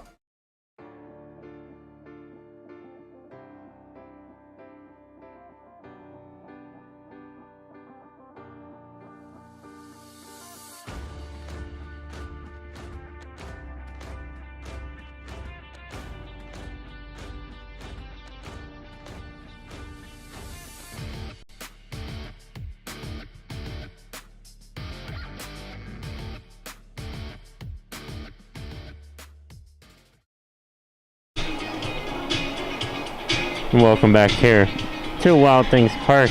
Your Vulcans lead 7-2, and Gary just pointed out one of the two dogs that are here so far that at least we've seen. Yeah, we like just to took a little run down the alley. Well, we like to, when we're on the way here, we talk about like the over and under for how many dogs we're going to see in the park, and I think today the number was 4, so we're only at 2 right now. A little disappointed that the dog number is a little lower. I'll bring up Meacham for the Golden Eagles. I just got a glimpse of one of the Millersville hats, and they look amazing. Black and gold with gold top with the black brim and the Lansing M logo that they have. Strong look. And Regal delivers that one, and that one's high out to right field. Will he be able to get there in time? No. No, he's not, as Brogan slid into that side netting over there and took a hard hit, and it looks as though Coach Conte will take a run out there just to make sure that. Yeah, it was off our screen right now as the camera, as we said before, we don't have any camera people here today. It was off the screen. A sliding attempt was made. I think the concern is that's where the bullpen is, and he kind of collided with the fence, but there's a pretty good padding over there, and he's kind of shaking it off. I think it's just going to be a long, loud foul ball for a strike. As coach is just checking on him. Can't tell if that's one of the trainers out there or not, but walking around, and say it's just off our screen, but no concern or anything like that. As we saw earlier in the game, Patrick Brogan making an amazing diving catch into the left center field to end the first inning. I'd say we've seen it twice now. That's going for the diving catches. 1 for 2 on the day. Well, years ago, we had a game here. I forget who it was, and there was a diving catch very similar, and it was an amazing catch. The right fielder caught the ball, got stuck in the fence, but we sent that footage to ESPN, and also MLB Network used it, and they did the sports science where how much the right fielder, how much velocity he had and everything like that. So it was pretty cool. That was a few years ago. It was definitely neat to hear. Well, thank you. You learn something new every day. I told you all about Route 70. I told you about that shot into right field. So you're going to teach me how to get rid of my hook in my golf game, so it all evens out. Indeed. That one's hit high out the center field. But Provisky will be there for the first out here at the inning. I tell you what, that was a shot. It just was hit right at the batter. Sometimes you have that happen in baseball where it's a hard hit ball, but right at somebody. And that one launched right down. The center fielder, Provisky, didn't have to move much there, as Casey Schugert for Clarion, the center fielder. And that turns the lineup over, leadoff hitter Schugert. And Schugert actually from my area, from down in Palmyra, Pennsylvania. Oh. Right outside Hershey. What is the nickname of the Palmyra high school team? I believe it's the Palmyra Cougars. Okay, I can believe it. That one popped up, heading towards right field, but great save there by Brogan, able to call that one off, and looking strong after that little sliding attempt that he took there. Yeah, it showed no sign of any distress from colliding with the fence a couple plays ago. It charged at full speed and did a good job of calling off his second baseman, Beniza, and that'll bring up Alex Ficarelli, the second baseman for the Golden Eagles. Yeah, has had a quiet afternoon for Clarion, as most of the lineup has.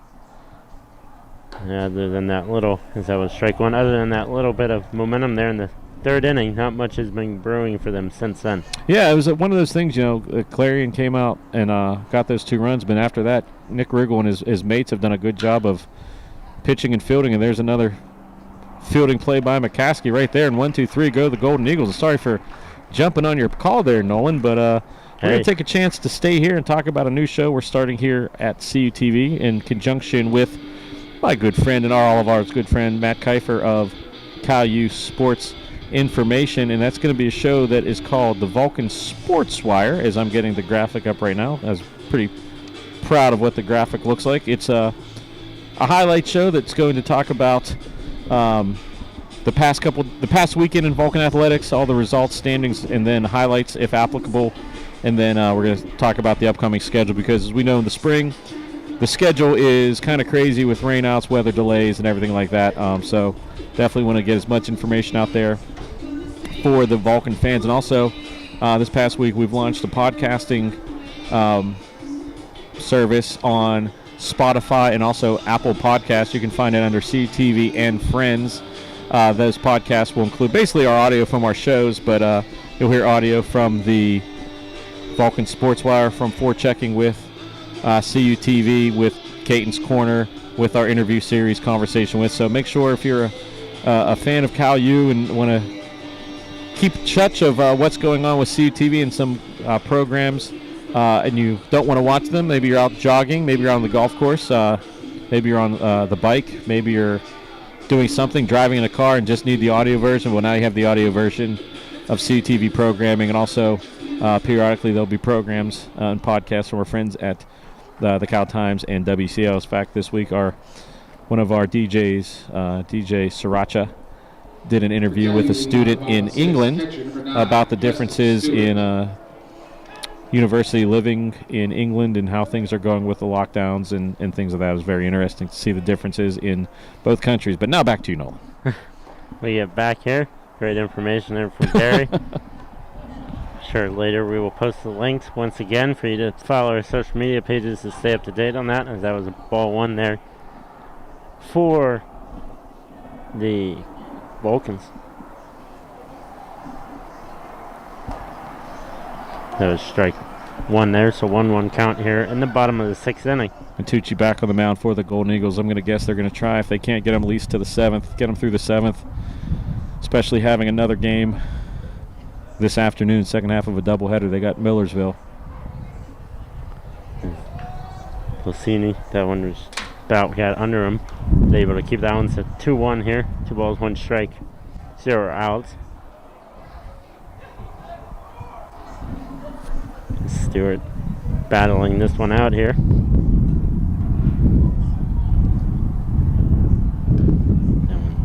Got out of the reach there. Sets up a hitter's count. Like I said, 3-1. You're probably going to see something around the plate, so we'll see if Justin Stewart has the green light here, if the take's on.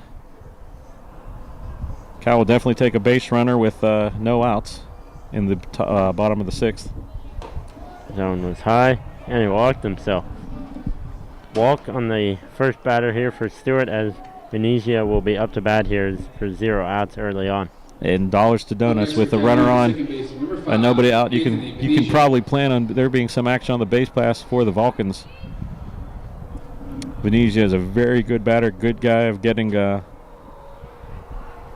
his bat on the ball, putting the ball in play. So might to see if there's a straight out steal, or maybe a hit and run here, or maybe even a sacrifice or something else. There's a little breaker, slider, whatever you like to call it, down in the zone for the first strike. Coming into today's game, Anthony Venezia was batting an even .300. He tipped that one, and that one's heading up in the stands. And about took out some of the soccer players over there in the stands. You can definitely tell the goalie wasn't over there, because no one went over for a save on that. They all kind of bailed right there. I don't blame them.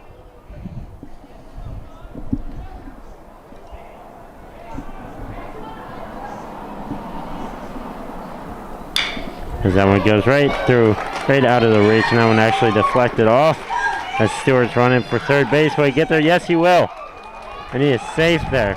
As Stewart was able to get the third, and Venezio was able to get the second. And that was a great slide by Stewart. It's very often, or very rare, that you're going to hear someone talking about how that slide was, but he was having to go full speed ahead into third base, got the slide, and he stayed on the base. Next for the Vulcans. Third baseman and second baseman. Every infielder is taught to keep that tag on, especially on turf, because it's very easy to slide off the bag. But Stewart doing a good job. Now you have runners on second and third, nobody out, and that dangerous heart of the Vulcan lineup with Josh Rankin at the plate, left-handed batter for the Vulcans. And you can almost think, Nolan, this might be the knockout inning. Yes. California can get a couple runs here. This could easily be the knockout inning. No doubt about that. And Coach Conti there was talking to Stewart while he stood down on the ground. He's probably saying, stay on, because that meant the tag was still on him. 1 ball, 0 strikes here. Yeah, it's one of the biggest things when you're playing on all turf. That sliding, it's very easy to slide over the bag. That one foul tipped, heading up our way. And that one catches it, and once again, probably about 8 feet and a bleacher away from hitting us, or hitting the camera. Hitting the cameras right on it. I'm telling you, if it hits one of the cameras, I think we keep the ball. I think that's a very fair deal. I mean, there's got to be plenty of baseballs down there in their tubs, but they can spare one for us. Camera 1, 2018 to 2021. That one's foul tip. 1 ball, 2 strikes here, 0 outs. Runners on second and third. Now that I think about getting hit, I think of the time whenever I got taken out by the basketball during the men's basketball game.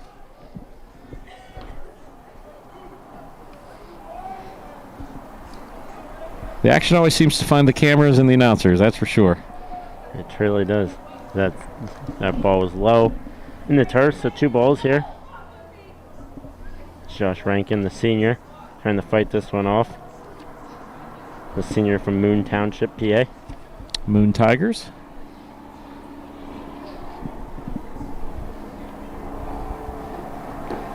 Once again, found the dirt one, turf once again. That's a good job of Rankin fighting back from behind in the count. Now it's a full count. Base hit could bring in 2. And a walk would load the bases. You see some action now down in the Clarion bullpen. Looks like you got a right-hander warming up again. Too far away to see the numbers.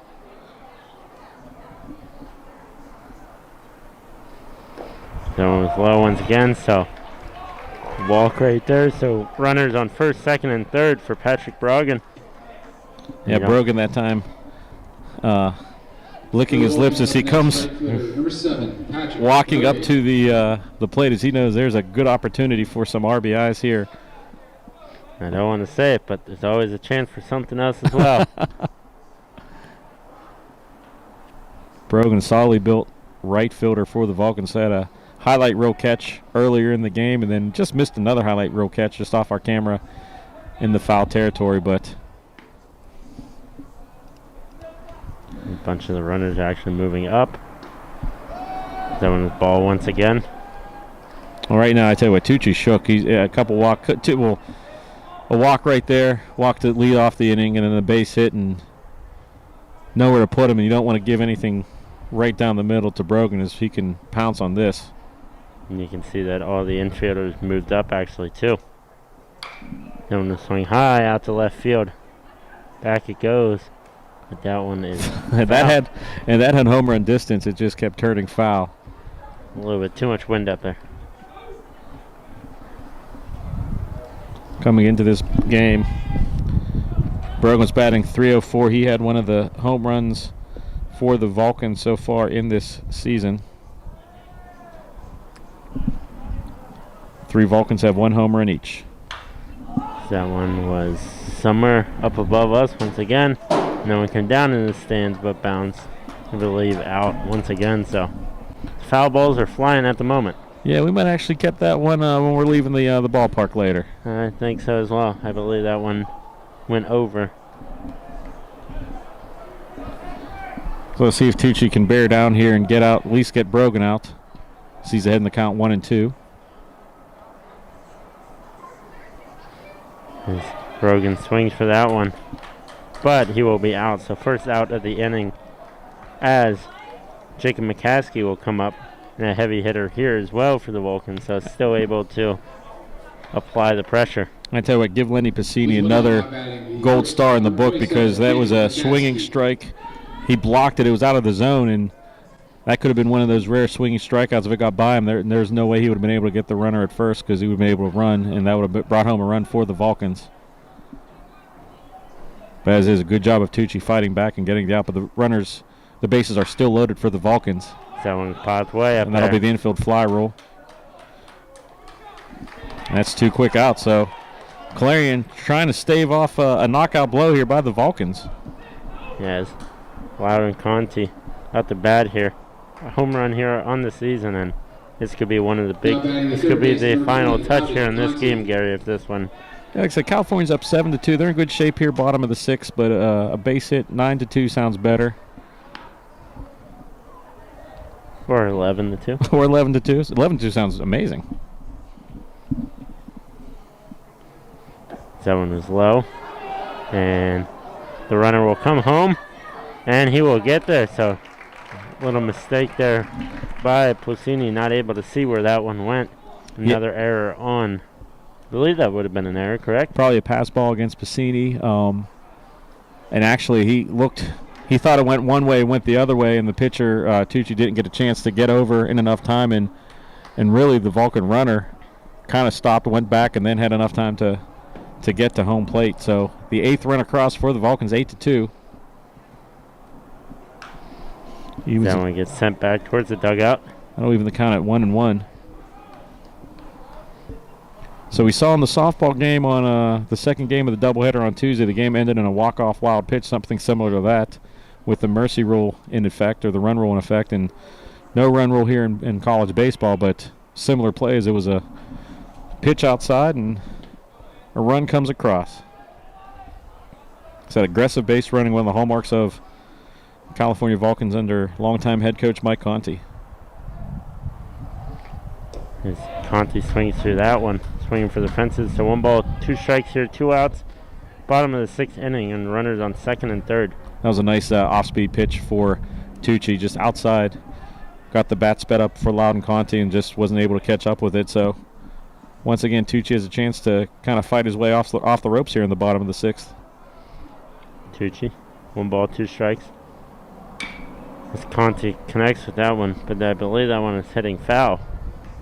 And it did hit over towards that little kid over there.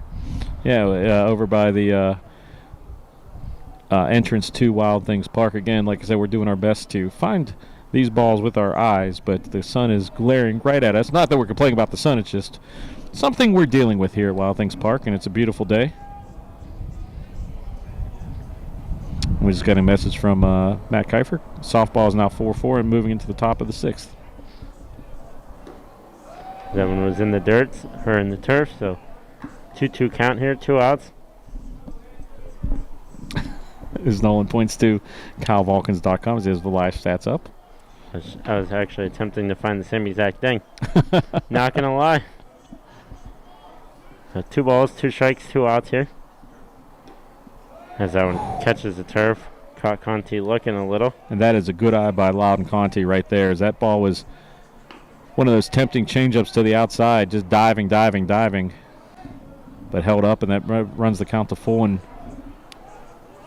again, there is a base open at first, but with David Lee behind, he's having a good game. I don't know if you want to mess with putting the bases loaded again. That one gets sent out to left field, but foul. That one will roll. Rolled right over the line.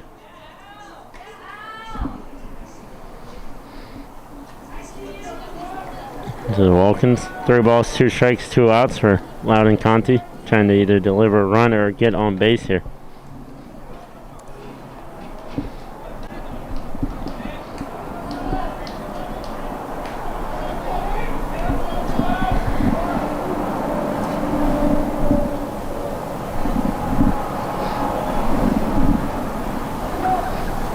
As once again, another time here by Conti. And once again, the Millersville baseball team, if you're just tuning in, here today to take on Clarion in this doubleheader for Clarion. Not the Vulcans today, but just Clarion will be playing here. Millersville has made the trip out to the western side of the state, take on Clarion today and Seton Hill tomorrow. As that one catches the turf, so he walks Conti. Conti goes to first, brings up Lee, and great battle back there from Conti, down 1-2 and gets it, the walk. Yeah, he fought off a couple tough pitches, stayed alive, and then Tucci was not able to battle. And that brings up David Lee with runners on base. And again, a knockout blow possibly for the Vulcans if Lee can put something into the gaps. Anything in the gaps or down the line is probably going to score all 3 runners for the Vulcans. Definitely could, as that one was high. Ball 1 here. And I have a feeling if this is probably going to be the last batter for Tucci. It looks like the pitcher is ready in the Clarion bullpen, so it's either going to get out of the inning or give up a run and will probably be pulled.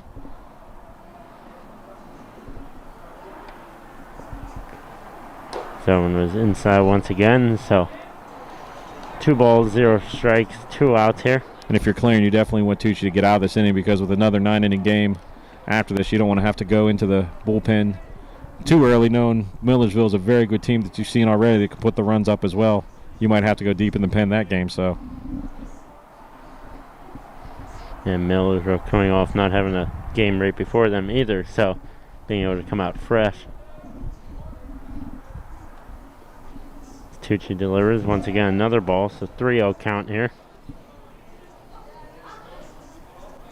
It looks as though the pitcher out there for the Golden Eagles continued just to stay warm. Yeah, he's ready for his opportunity. He's definitely ready out there, and Anthony Tucci, like I said, there's a good chance this could be the young man's last pitches. You got the pitcher ready in the bullpen, and I mean, you've walked 3 runners this inning, or 3 batters this innings. That one found right down the middle. That was a straight take. Figure, like I said, if you got a pitcher struggling, why risk it? Right, especially when you're up 3-0. Just may as well take the attempt that you may throw another ball and you get on base for free, basically. And a cheap RBI, because that would count as an RBI. It would. So that one was a strike again. 3-2 here. So Tucci fighting back here. Now, Nolan, this is going to be one of your most exciting plays in baseball. Got full count, bases loaded. You're going to see the carousel start on this. All the runners will be moving with 2 outs, so if David Lee can get something in the outfield, that's going to score at least 2 runs, probably all 3. Definitely could. No doubt about that. And there they go. And there's the walk. And he said there's the walk. So now we a 8-2 game now. 9-2. My apologies. 9-2 here now. As now we'll see the manager once again for the Golden Eagles come out. And I believe we will see most likely a pitching change here occur. Yeah, I think that was Tucci's last batter right there, having a struggle here in the last couple batters. We'll just waiting to see if it is a pitching change. We will take a commercial break. If there's a chance the manager might be saying we need you no, he's gone. They're going to go to the bullpen. So we will send this to commercial break as the new pitcher will warm up here.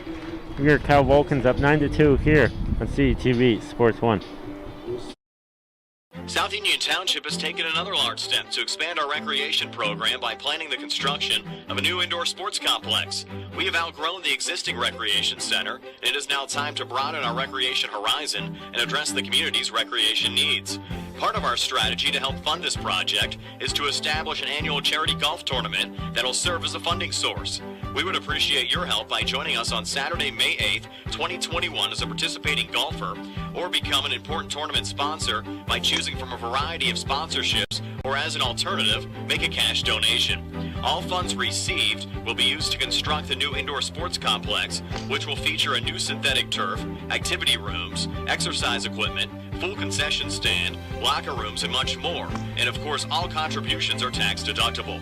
For more information, please call 724-366-9591 or register online at www.southniontwp.com.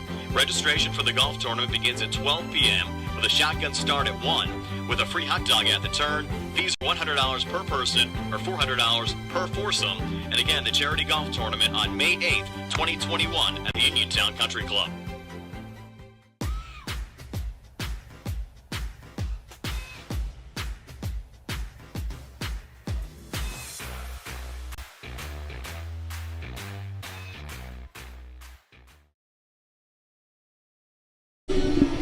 Welcome back here to Wild Things Park here in Washington, Pennsylvania. And before things get back underway, we just want to give a shout out to Blaze back on campus and you can win some prizes. So make sure you follow Blaze on Twitter. I believe Blaze has an Instagram. I didn't write that on the graphics. Definitely Twitter at Blaze. So follow Blaze for a chance to win during games on campus. Our good friend Gloria Minitello and Missy Dunn are putting the games on when the games are happening on campus on the 9-screen Energy Zone monitor. So there'll be some fun promotions and stuff for that. So definitely want to stick around for there. I know on Tuesday at the first game of Lily Field's rededication, as Nick Serafino comes to bat, Missy and her staff were giving out Blaze stickers, which one of them to our TV box right now. As that one found the strike zone right away and was not able to get the number of the pitcher. I believe it has a 3 in it, though. It definitely does have a 3. We'll see if we can get it. Once again, the Clarion uniforms are blue on blue with very thin gold trim, so kind of hard to see. Because once again, Nijia swings through that one. And 23, Michael Jordan. Not Michael Jordan, but is Ben Malagazzo.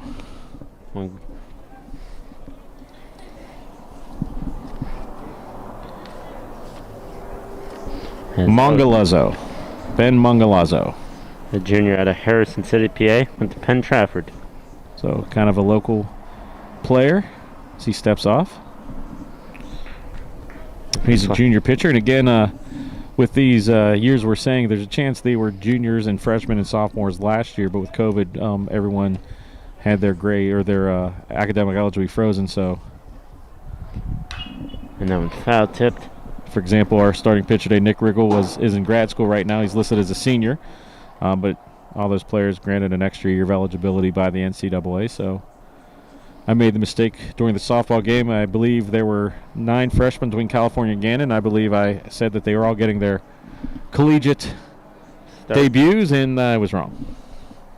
Yeah. But I didn't realize it till there was 2 outs in the last game. That one's high. So ball 1, 2 strikes. Hey, as long as you caught a good game, that's all that matters. Yeah, I mean, I called a game. I wouldn't say it was good, but we got it done, and it was me and our good friend Johnny Sakaguchi, who couldn't be here today. He's working the haunt down in Fayette County today. So, actually, today he's wrestling. Oh, he's wrestling. That's right. Yesterday was the haunt. Wrestling in Charleroi.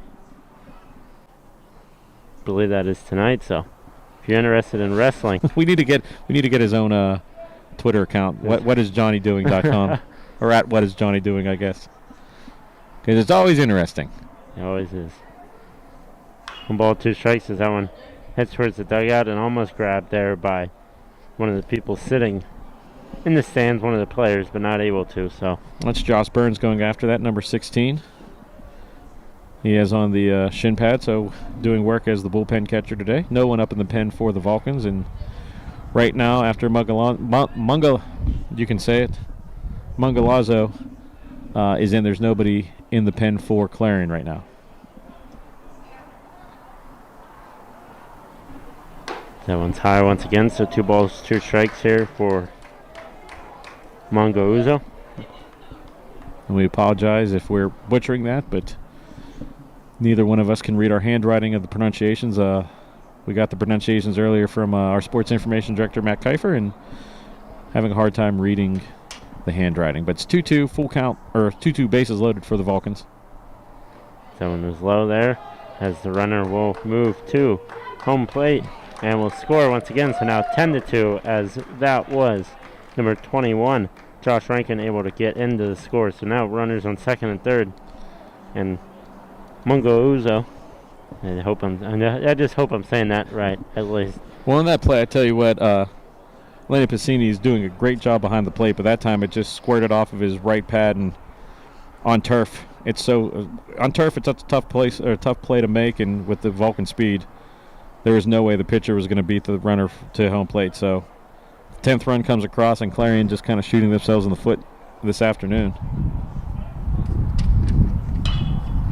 That one was sent way up, heading back towards the dessert den, and actually, nice catch over there by the fan. He did catch that. Not sure who that is down there, but a nice catch by the fan. A great catch there by the fan. Has to give the ball back, though. But still a nice catch, so we'll recognize you for that nice catch.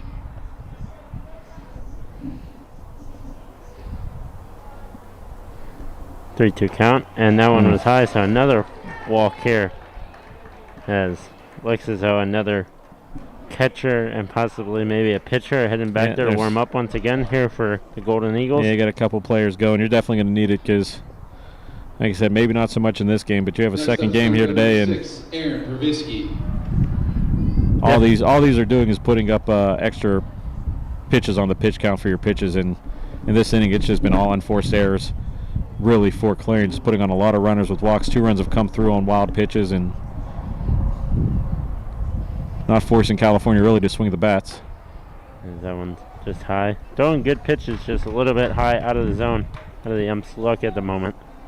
And for Millersville, anxious to get things going. They've been here since before the game even started for the Vulcans, so been here for about just over 3 hours now, I'd say. Yeah, we're in there's a nice pitch in there for a strike. We're at hour 2 of our game. We're just hitting the 3 o'clock hour across the East Coast. Noon in the Pacific time zone. 1 o'clock in the mountains. 8 o'clock in London, England. As it looks as though for the Vulcans, they have another pitcher warming up here to possibly take over for Nick Riggle. So when it's hit down the third baseline, and able to tag that one was Constantine, and able to get out of the inning. So 10-2 lead here for the Vulcans. We'll take it to commercial here on CETV Sports 1.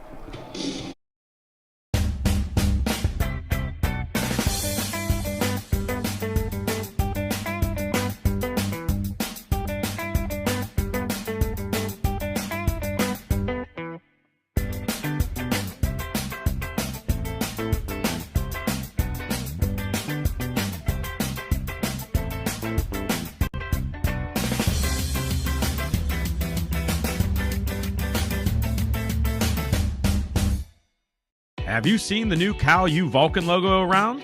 Have you wondered where to get gear featuring it? Then go to calvulcans.com and click shop. Log on and browse a full selection of men's shirts, women's shirts, pullovers, hoodies, and more. All items feature customization with the new Cal U Vulcan logo and wordmark. The site also features a full selection of hats, tailgating items, and accessories. Don't be the last person to sport new Cal U Vulcan gear. Go to calvulcans.com today.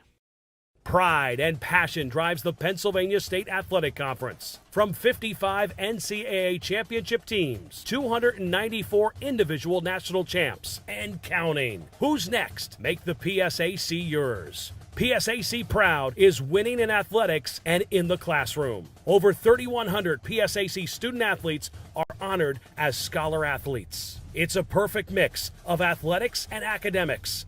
It's time to make the PSAC yours. Welcome back here to Wild Things Park as things are just about to get back underway in the top of the 7th inning.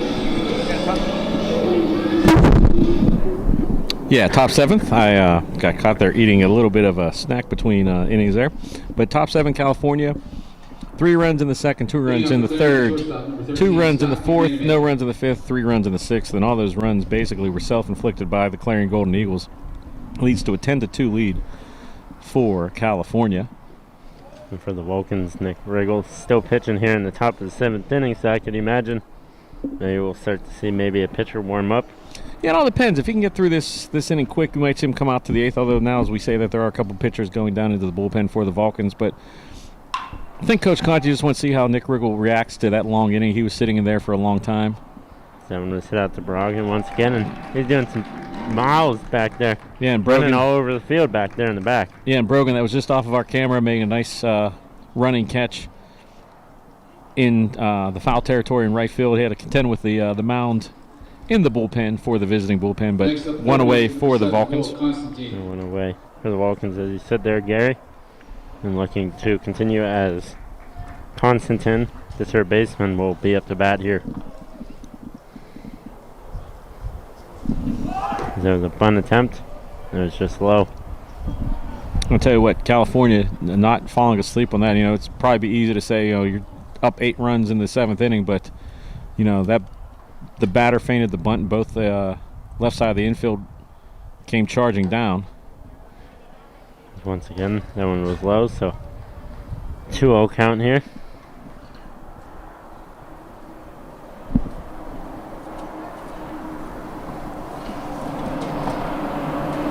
That one is low once again. It's a 3-0 count here for Nick Riggle.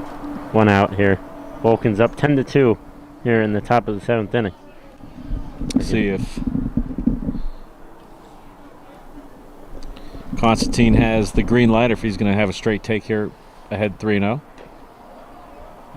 That's the take, and that's the walk. So a rare base on balls for Nick Riggle. Puts a runner on first here, top of the 7th. Now batting for the Golden Eagles. And if I have this correct, I believe he only walked one pitcher, or one player before. I believe so. Again, we're dealing with some sun, so we're not really able to see our screens as clearly as we would like, as there's a runner on first now. See if California get a nice 6-4-3 double play here. Or how about a 4-6-3? 4-6-3 double play. Nolan, I hate to step on your toes there, but I called it, so I'm going to call it. You may as well call it, and just like that, the Vulcans are able to take that one to the bottom of the 7th, but we'll step aside here for a minute. 10-2 lead here for your Cal U Vulcans over the Golden Eagle here on CUTV Sports 1. The Vulcans are back in action, and CUTV has you covered. Baseball versus Wheeling. Baseball versus Walsh. Baseball doubleheader versus Slippery Rock. Baseball doubleheader versus Mercyhurst. Baseball doubleheader versus Clarion. Baseball doubleheader versus Seton Hill. Vulcan softball doubleheader versus Gannon. Softball doubleheader versus IUP. Softball doubleheader versus Slippery Rock. Softball doubleheader versus UPJ. Softball doubleheader versus Seton Hill. Vulcan swimming dual meet versus St. Francis. Vulcan tennis match against Edinburgh. Follow all the action live on CUTV Sports 1. And for more information, check out calvulcans.com.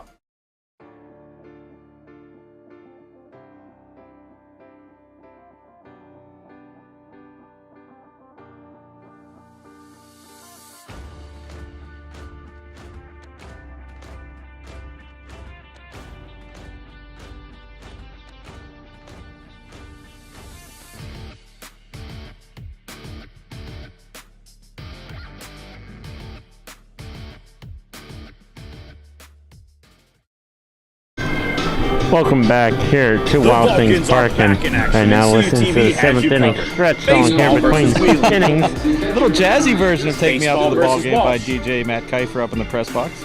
Yeah, and I tell you, it's just a beautiful day to be out here watching Vulcan baseball. Dare I say, Nolan, we might have a little bit of sunburn on our hands.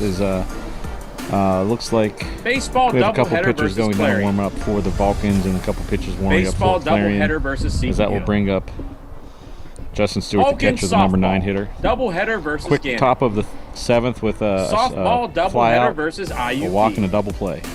Softball doubleheader versus Slippery And it'll Rock. be interesting as those ball one there. Softball See how quick doubleheader versus they get things UPJ. turned around between both Millersville Softball and Clarion. doubleheader versus Yeah, I Seton figure if Hill. you're coming to that game, probably Vulcan about swimming 45 dual minutes meet between versus games, St. because Francis. Millage will have to take infield practice. Vulcan tennis match So I'm sure Clarion will against probably Batting as Edinburgh. well. They'll probably take batting. Follow all the BP action and live infield, on and then Clarion will CUTV probably Sports take 1. that time to And for more information, maybe check grab out a little bit of a bite to eat, and then they'll CalVulcans.com. take infield. I don't know if they'll take batting again. I doubt they will. But I believe Millersville, since they haven't played a game yet, will have to take or be afforded the opportunity to take batting practice. That one's hit high out to left field. It's the shortstop. He's calling him off, and now the center left fielder making a diving play there. Great play there by Beckham, the freshman, reaching out for that one and getting it. Yeah, that was Meacham, the left fielder, just coming on and charging and doing a good job of calling off the Vulcans third are baseman. back in action, and Third baseman, CUTV has you shortstop, covered. and center fielder to make Baseball that diving versus catch. Wheeling. That's a highlight where the Baseball versus Walsh. play. You may not see it on the highlights because a lot of runs coming across for the Vulcans. Baseball and a couple doubleheader versus Slippery web Rock. gems for the Vulcans as well, but Baseball doubleheader versus Mercyhurst. definitely mark that down at 3:08 in the afternoon. Baseball doubleheader That one versus was Clarion. high to the zone. We've Ball seen one. it. Baseball doubleheader This is our versus third game we've Seton come Hill. out to do here at Wild Things Park for the Vulcans, Vulcan trying to add more softball. baseball to our Doubleheader versus schedule Gannon. since we've all been off for the Softball past year. So doubleheader definitely versus glad to be back. But IUP. seen a lot of really good defensive Softball plays doubleheader versus Slippery Rock. this season so far in the three Softball games we've been out doubleheader here. versus I have to UPJ. agree with you there. That one has popped up, heading towards Softball the dugout. doubleheader And versus that one Seton will Hill. catch the ground. Vulcan Like a swimming golf ball, dual that meet one. Oh. versus St. Francis. Fan's going to throw it back. Vulcan No, tennis they're not. match against Edinburgh. Looked like they were. Follow all the action live on Hey. CTV Uh-huh, Sports they throw it 1. back. They did And throw. For more information, It makes it to the field. check out CalVulcans.com. Looked like it wasn't going all the way. If that, they were just going to throw it right away. But, anywho, 1 ball, 1 strike, 1 out here. And easy up to bat.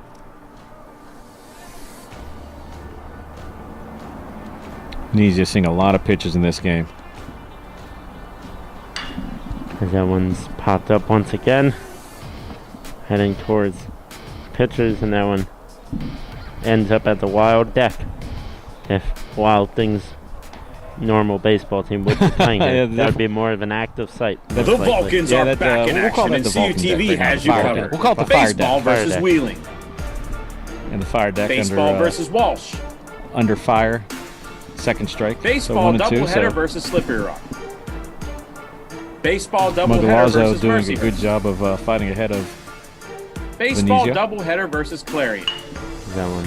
that's fair ball. Baseball Fair ball as that one doubleheader catches versus the Seton line. Hill. And Venezia got speed, going to be Vulcan rounding third most softball. likely. He's going. Yes, Doubleheader he versus is. Gannon. And he will Softball hold it there doubleheader as he versus slides into IUP. third. Easily for a Softball triple. doubleheader And I versus think Slippery Rock. I think that was a little bit of a stylistic slide. He Softball could have standed. doubleheader versus He could have went in UPJ. standing up, but a lot of cheers coming Softball from the doubleheader first base versus side. So, Seton Hill. Why not just take a slide ball Vulcan at it? swimming dual meet versus St. Francis. so a 1-out triple Vulcan tennis match against into the Edinburgh. right field corner. So that'll put Follow Venezia. all the action live on CUTV Sports 1. I'm not And for entirely more sure what just information, happened right check there. out CalVulcans.com. I think maybe as I'm looking up, Venezia's going off the field and Coach Connie's going to talk to an umpire. I'm thinking maybe there was an appeal. He might have missed a base. So we're waiting to see. There's nothing on the screen for the out on the scoreboard. So I'm guessing that might be what happened is an appeal play. So we're gonna assume as of now Venezia missed either first or second. We know for sure he didn't miss third as he slid into it. So there was an appeal, and I believe that'll be the second out. So race the runner, Venezia from third. The Vulcans are back in action, and CUTV has you covered. Baseball versus Wheeling. So we apologize for some technical error right there. The commercial playing underneath us, doing several different things here. That will be the second out of the inning.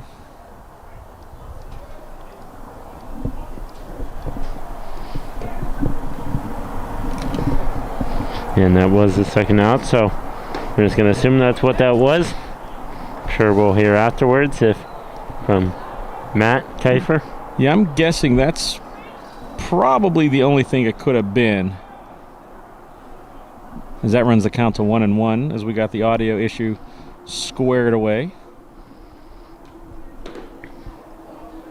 Just missed, missed on the outside. 2-1's the count.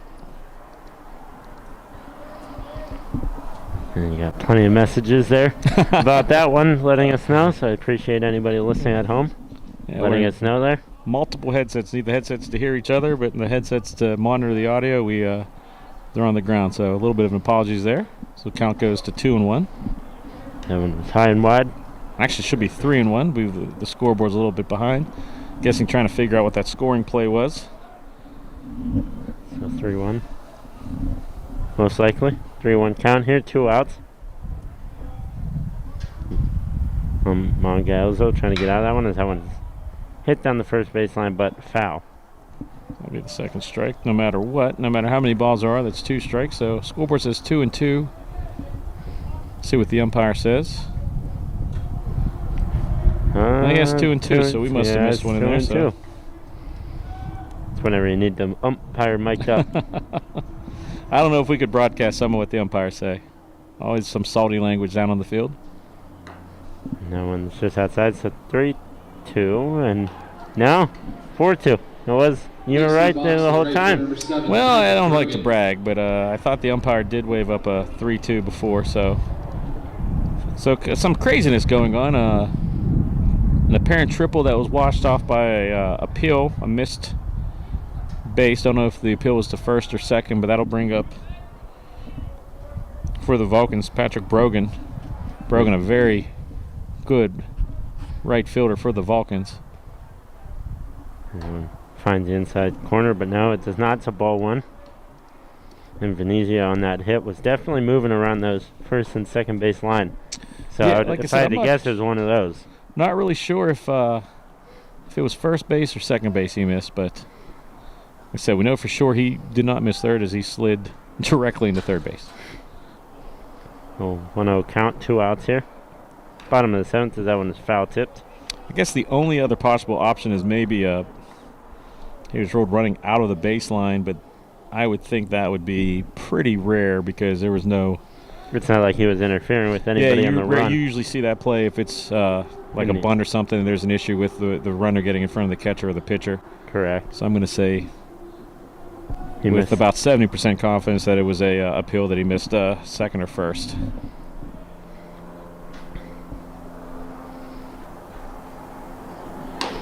Brogan swings through that one.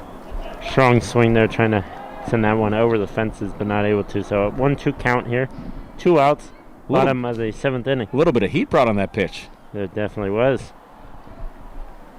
As once again the Vulcans still have a pitcher warming up. I believe that is number 18, Justin Naylor, the freshman left-handed pitcher. But we will see if he enters this game. His batsman. In HBP. So I'll put runners on first and second, and if you're Clarion, you hate to see that. You're ahead of the count 1-2, and then you put a guy right on first base. Up for Caillou, the shortstop, 27. Like I said, all these are doing is just putting extra pitches on your pitching staff's arm.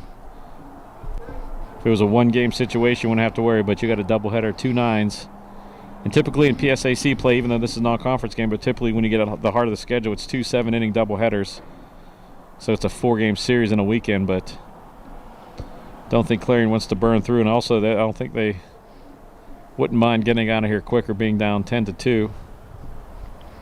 Once again, pitcher Mongalzo steps out the bag there to readjust.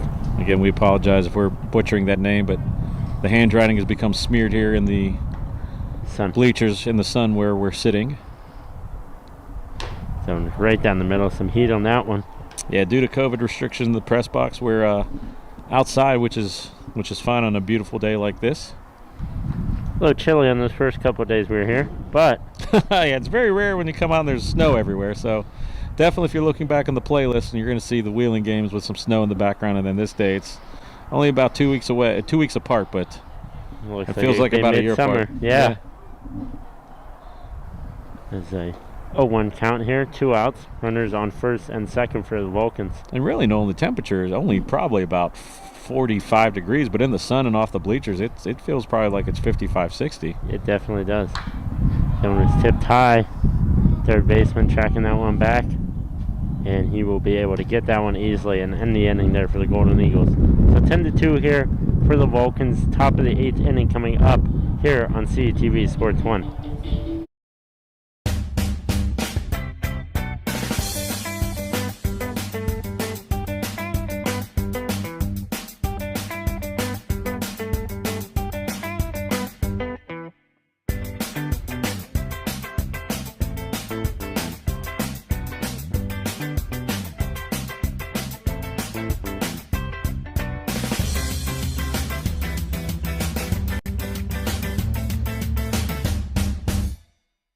Have you seen the new Cal U Vulcan logo around?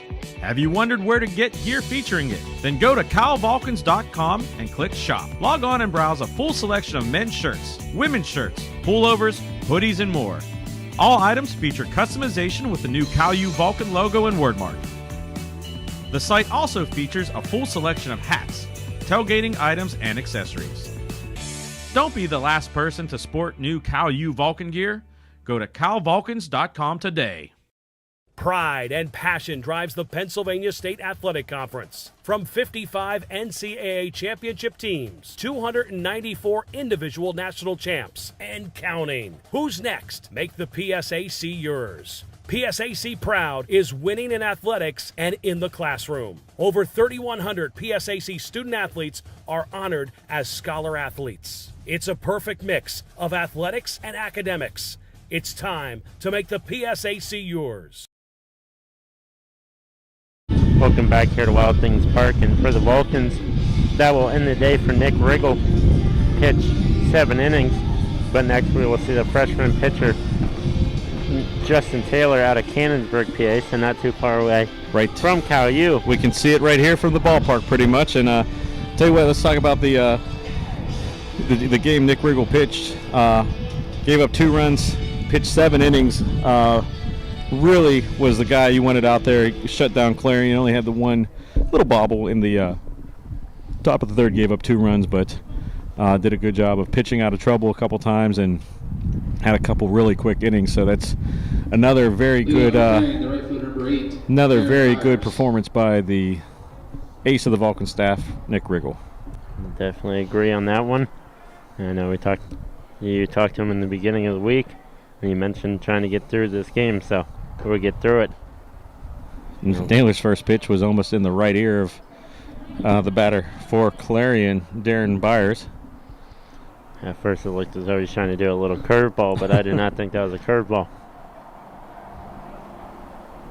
So that one's hit down the first baseline over towards the bullpen of Clarion. Well, what you see sometimes when pitchers come in, even though they've warmed up with the ball, sometimes the balls in the bullpen are a little less slick than the game ball. So that one might have been looking to pull the laces down on the curveball and just had it slide off the fingertips. But a nice comeback pitch to even the count at 1.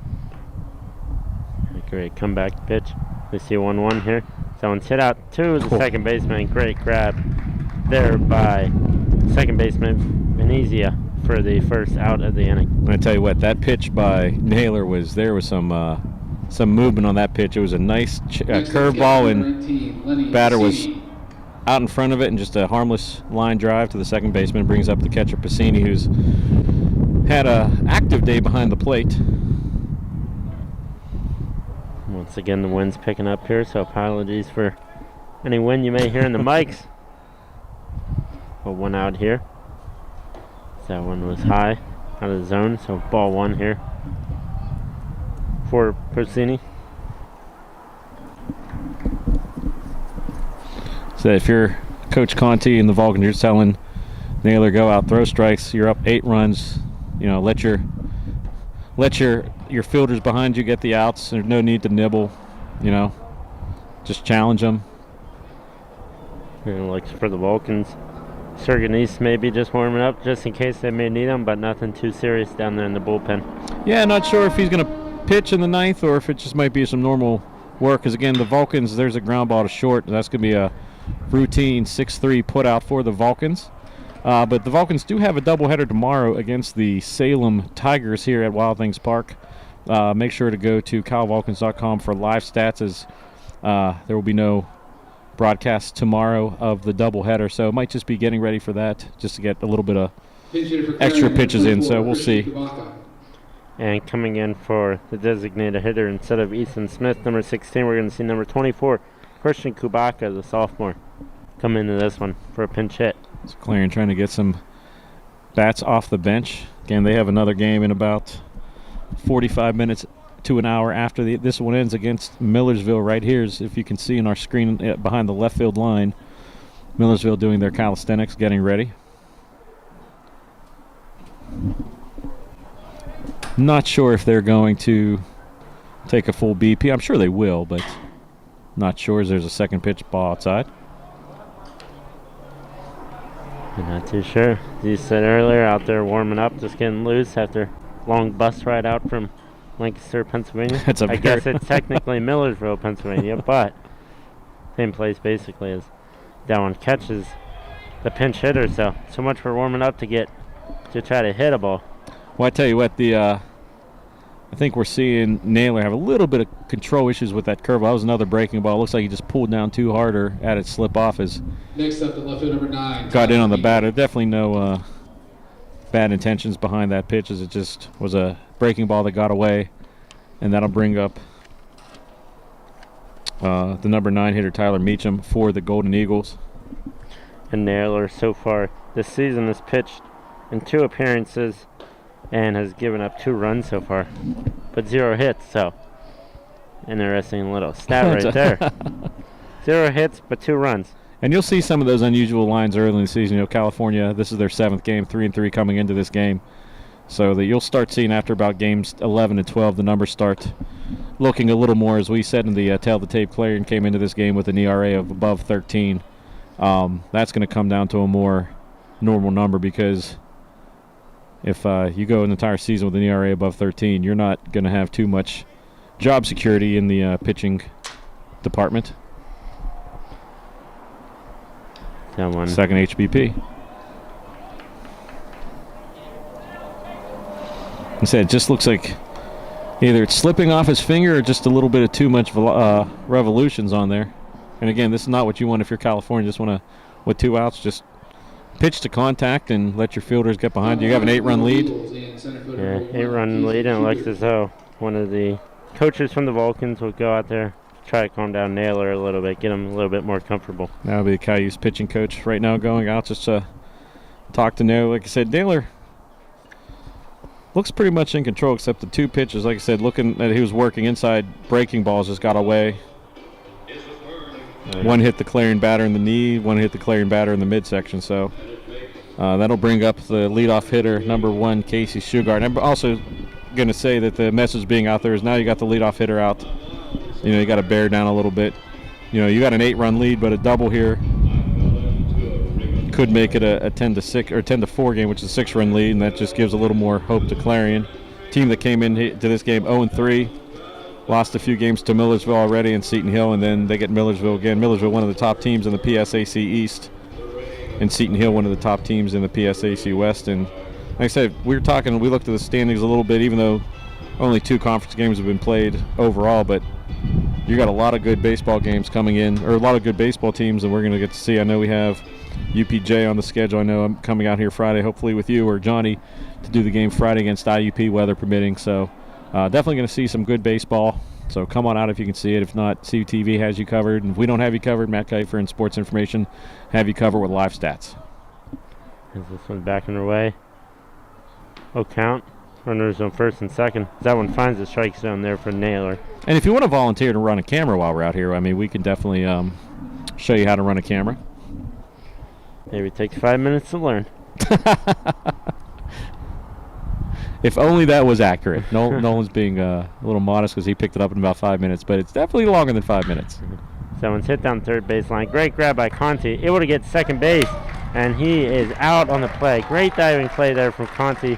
Get it over to Venezia for the 3rd out. And just like that, we will send it to commercial here. Vulcans up 10-2, able to get out of that inning here on CUTV Sports 1. The Vulcans are back in action, and CUTV has you covered. Baseball versus Wheeling. Baseball versus Walsh. Baseball doubleheader versus Slippery Rock. Baseball doubleheader versus Mercyhurst. Baseball doubleheader versus Clarion. Baseball doubleheader versus Seton Hill. Vulcan softball doubleheader versus Gannon. Softball doubleheader versus IUP. Softball doubleheader versus Slippery Rock. Softball doubleheader versus UPJ. Softball doubleheader versus Seton Hill.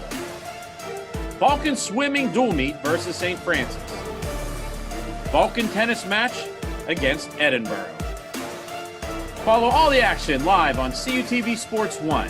And for more information, check out calvulcans.com.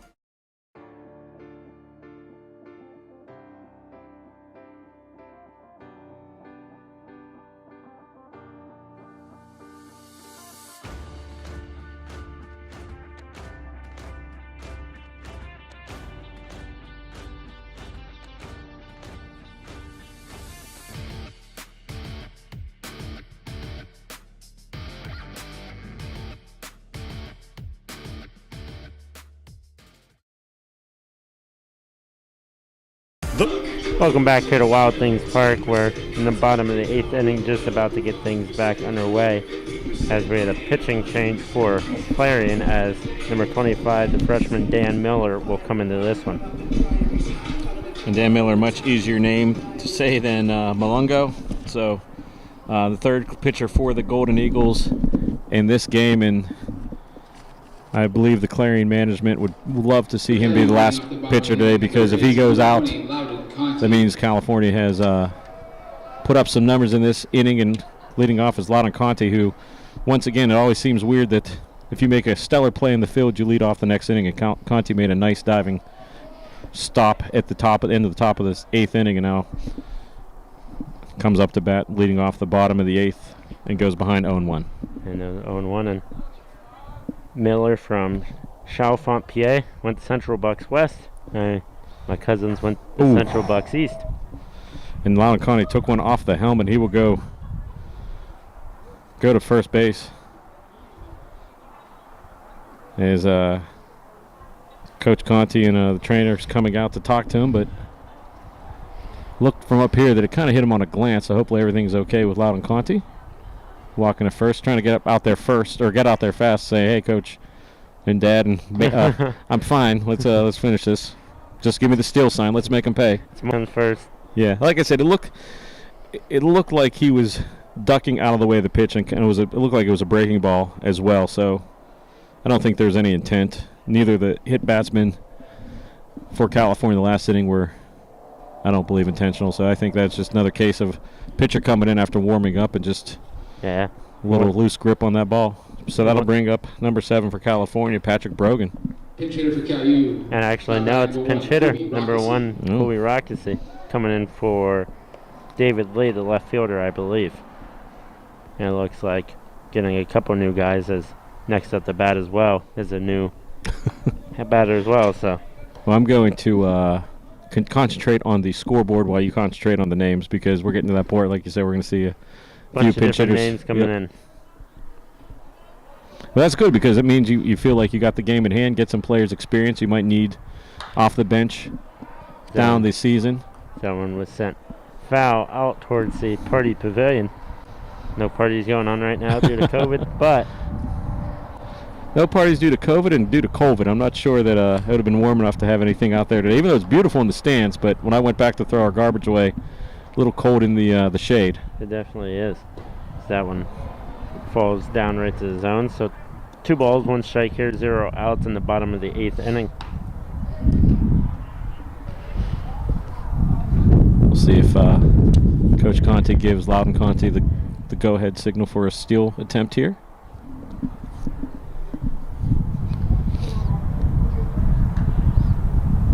Game has moved at a pretty good pace this afternoon. A couple big innings for the Vulcans, but longest inning was the one where Clarion walked about 4 batters. And that one once again gets sent foul, heading back.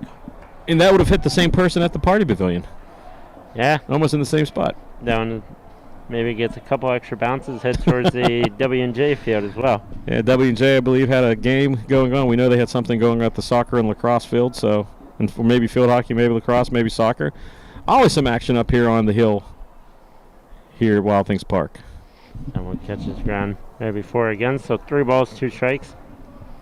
Rockesy, first at bat here of the day.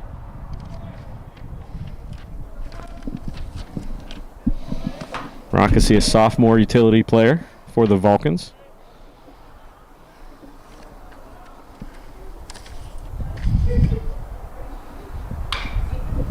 And that's pounded down the left field line. It's going to have the distance when we're going to drag or drift way foul, but Rockesy ahead of a 3-2 pitch. And so far, batting a .231 average coming into this one. So for some games, he's played 5 games, only 3 starts, so not too bad for not playing every single game so far. Yes, this is good to get him in because California having a doubleheader tomorrow against Salem. You might see him in the lineup tomorrow. You might see him need to come up in a key position. As there's another hit Batman. And again, no intent there with 3 and 2, so 3-2 count. So all it does is extend the game a little bit. And it looks like for the Vulcans, we'll get a pinch hitter, number 14, Kyle Kamini, the sophomore outfielder. Now batting number 14, Kyle Kamini. Kamini is a good-looking left-handed batter. And Kamini out of McMurray, PA. He's a sophomore right down the road here, right down Route 19. Peters Township, yep. Like we talked about on the way out. Nolan coming from a magical land of Halifax, Pennsylvania, so we'll get him learned up on what all towns are around here and what high schools. Someone catches dirt once again, not able to find it as the umpire. A little bit in the way there for a moment, but you said McMurray. I mean, we've heard a lot of players, a lot of WPIL players. We've heard Penn Hills, we've heard Cannon Mac, we've heard Peters Township, California High, a lot of local players for both teams in this doubleheader or in this game. And we'll see that in a lot of sports too, not just the men's baseball, not basketball. Basketball, they're a little bit more spread out. A little bit more spread out, but you'll see a lot of familiar Whitfield high school names on all the rosters here in the PSAC West, especially between Kyle Clarion, Slippery Rock, Seton Hill, IUP. There's a 2-0 count here, 0 outs, runner on first and second. Now one catches dirt once again, so 3-0 here now. And once again, for the Golden Eagles, possibly somebody warming up again, or maybe just getting warm for the next set start for them. Yeah, not sure. Could be either things right there. I mean, I think if you're Clarion, you want Miller to get through this inning, but he's struggling mightily right now. He catches that one on the inside zone, so 3-1. And that's the best pitch he's thrown all inning right now. Is he hit Loudon Conti in the head. Thankfully, Loudon's okay, and then he hit Rockaway in the bat. Someone caught the turf once again, so another walk here. And that loads it up for about the 7th or 8th time in this game. Bases loaded for the Vulcans, no outs, and this definitely not what Clarion wanted. Yeah, this is not what Clarion wanted. Definitely the opportunity for the knockout blow in the bottom of the 8th. Already ahead 8 runs. And David Lee. Excuse me, that's not David Lee. That is Aaron Pravisky. I look down. Check swing there, but no, went around. Strike 1.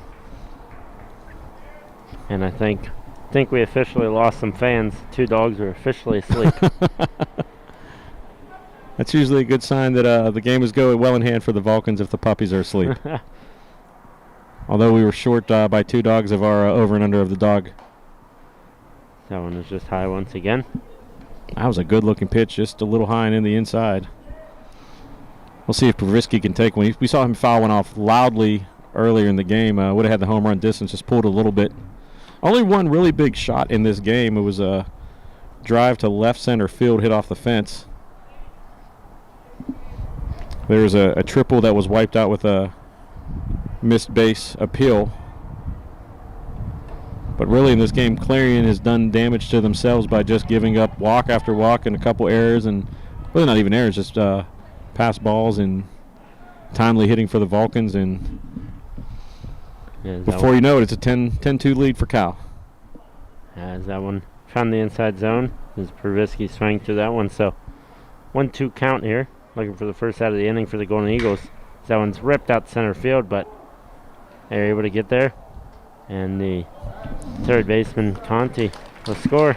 Not only a third baseman, but coming from third base as well. Yeah, just a simple sac fly to center field, and Pravisky doing the job, getting a sac fly, getting an RBI, and the catcher number 9, Justin Stewart. That'll bring up Justin Stewart with the chance with still runner in scoring position, runner on first. 11-2 game now here. Could be looking for the double play, the 6 or the 4-6-3. Any kind of, yep, 5-6-3. Or actually couldn't be 5-6-3. Yeah, I guess it could be 5-6-3. Yeah. That'd be rare. Don't strike one there. Once again, make sure you tune in tomorrow. We won't be here, but make sure you tune in for live stats from Matt Kiefer and them for more Vulcans baseball.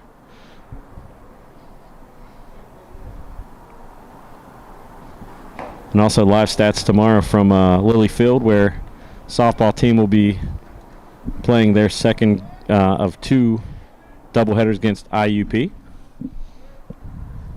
Yeah, man, taking a little journey up there tomorrow. Close enough. Mm-hmm. Bring sunscreen if it's going to be like this today. Both Noel and I are looking a little red, as there's another hit batsman, third hit batter of the inning. An HBP once again. Learn my terminology slow and steadily around here. So bases loaded, 1 out, bottom of the 8th. Now batting number 5, the second baseman, Anthony Venetia. What's that? Yeah, Max in there. The only outlets out here are right where we're plugged in. So you have a sense of where that is. Okay, yeah, you're good. I don't know where you're going to be. There's outlets there. And once again, it looks as though that we may be seeing a new pitcher coming in here, and it looks as though we will once again. So Gary, while you were informing some of the Millersville guys about some stuff, looks like we have a new pitcher once again for Clarion. And we'll take a commercial break so I can help Millersville out a little bit with their setup. So we'll be back in 90 seconds. You're watching Vulcan Baseball. Cal Vulcans. No, CTV Sports 1. To help stop the spread of COVID-19, masks in a variety of colors, styles, and materials have appeared on the faces of people and statues all around us. First, how not to wear a mask. Don't wear the mask below your nose. Don't leave your chin exposed. Don't wear your mask loosely with gaps on the sides. Don't wear your mask so it covers just the tip of your nose. And especially, don't push your mask under your chin to rest on your neck. Do wear your mask so it comes all the way up, close to the bridge of your nose, and all the way down under your chin. Do your best to tighten the loops or ties so it's snug around your face, without gaps. Wearing a mask takes some getting used to, for sure, but as we do our part at Cal U to slow the spread of coronavirus, it's important to wear a mask the way it's intended to be worn. Stay safe, Vulcan Nation. Wear a mask. The new Guardians of Wrestling are back in action on CUTV with new faces and returning fan favorites like Gus the Gardener and Joshua Kavod. And for the first time in a decade, the return of Jay Rue on CUTV and many more with hard-hitting action, exciting matchups, and coming soon, the rise of Antebellum, where every match is a cage match. Don't miss legit American wrestling on CUTV.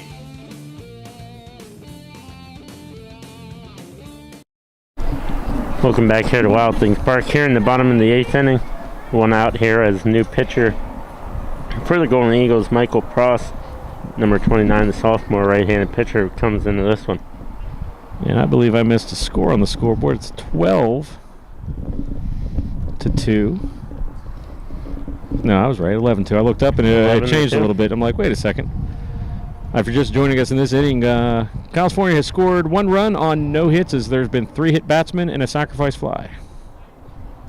And another Clarion pitcher. Yeah. Clarion definitely using some more pitchers than probably anticipated as that one was high. So 2 balls, 0 outs here for Millersville. Slowly still warming up out there. Warming up in the parking lot now instead of just right around their team bus. There's a pass ball, and that's going to be another unearned run for California. So they'll make it. Now it'll make it 12. Maybe Matt looked in the future a little bit on the scoreboard there. It's now 12-2. No, Colby Rockesy that finally made his way around the bases there for the score for the Vulcans, says Anthony Venezia. Right. And there's another walk. Playing at the moment, just trying to get out of this inning, honestly. Yeah, this is one of those ones. if you're a fan of the team, it's tough to watch because just nothing going right for Clarion. Just whenever you're playing a video game, the momentum. The other team scores a couple runs, and you got to get that momentum this back. may be the minute. This might be the rage quit right now, being down 12-2 and just giving up walks. Yep. That one was a ball once again here. And sometimes in this situation, the umpires will try and help out, just expanding the strike zone a little bit. But that one's clearly out of the strike zone, and nothing umpire could do. There's a nice strike. And that one fell right in. 1 ball, 1 strike, 1 out here. Runners on all 3 bases. There's Josh Rankin batting right now, leading up to Patrick Brogan. Missed multiple times.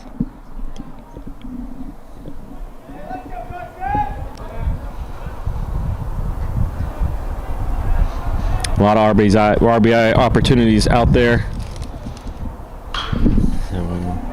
Miss it out to the left field line, but foul once again. Had the distance, though. That was piped down the left field line. Got over the Party Pavilion bar and facility building over there. So that definitely had the distance. We had a couple balls that have had the distance, just not able to stay fair. Right, I believe we did. So it's hard to see 12 runs on the board and not have a home run. And Rankin right there. Almost put one in, I believe, earlier. Brogan as well almost had one as well. 2-2 count here, 1 out. Golden Eagles trying to get out of this inning. Oh, that was a strikeout there as Rankin went for that one. That was a healthy cut. That was one of those ones, I'm either hitting this into the parking lot or I'm sitting down, and unfortunately he just missed it. He had a foul tip. Number 7, Patrick Brogan. And Brogan now has a chance to pick up a few more RBIs. Has had a solid game in the field in that bat and survived a collision with the right field wall. Someone was foul tipped, I believe. And no, it was not foul tipped. I thought that was foul tipped. Yeah, definitely hit the turf a little weird.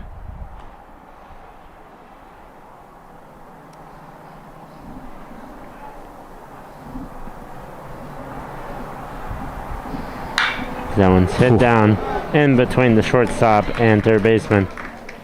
And that will score another run now. So 13-2 now is the score here. Lucky 13 for the Vulcans. Nice, just solid base hit through the third baseman, or the third base in the shortstop gap, place where Tony Gwynn made famous, 5.5 hole. 13-2. Nolan, when you woke up this morning, did you think we'd see a 13-2? And it's not over yet. No, it is not over yet. Base is still loaded.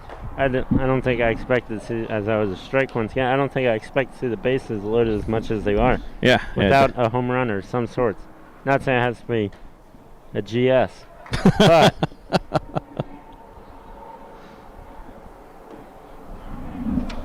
yeah, very odd to see that many runs, but Clarion kind of shooting themselves in the foot all afternoon with allowing free passes and a couple hits batsmen in California. Early in the game doing a good job of just small ball, getting up to an 8-2 lead, and then last couple innings just putting on some runs. That makes it 2-1. 2-1 count here, 2 outs. Golden Eagles just trying to get out of this one. Again, California playing here tomorrow, Wild Things Park against the Salem Tigers. And once again, 3-1. And you truly got to give some credit out here to Lenny Pacini. Really stopping a lot of balls today. Yeah, if he hasn't had the game he's played, it'd be 18-0 because he stopped a couple really good, tough balls in the dirt. So hit down the third base line. He's allowed a couple wild pitches that led to runs, but he's been on his heels all day. So he's made a good account of himself. And once again, Nolan, you're going to see a exciting play right now with all the runners moving 3-2, 2 outs. And once again. And if this is in the gap, just put up 3 for the Vulcans. Once again, that's hit high at the left field. Tracking back. Will it be gone? Yes, there it is. Grand slam there. Because that one was hit long, and I didn't think we would see one, but we finally saw one. And I tell you what, coming off the bat, that did not appear that it was a. It didn't appear that it had the distance. Looked like it was a pop-up, but. Yeah, that definitely looked like that was a pop-up, but that one just kept on tracking back. And now a 17-2 game after that 4-run shot. 17-2 with the GS. Able to keep up there with that? What's that? You able to keep up there and get the score luckily, up and running? it's working on a lot of memory right now. Is definitely going to be a chore for me to cut these down to 2 minutes and 20 seconds so it'll fit on Twitter, but. Is that the max now on Twitter, they say? 2 minutes, 20 seconds? I believe, yep, unless we can put this up on your TikTok. That's only 60 seconds.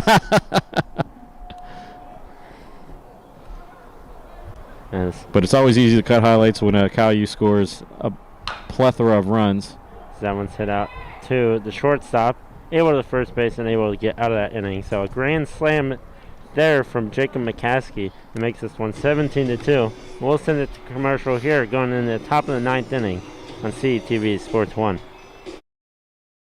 The COVID-19 vaccines can be our chance to get back to our plans, who we are, what we miss, to get back to each other, to life. But it's okay to have questions, like, how were the vaccines tested? In rigorous clinical trials among adults of diverse backgrounds. Can the vaccines give you COVID-19? You cannot get COVID-19 from a vaccine. Why should I get vaccinated? Protecting yourself also helps protect the people around you.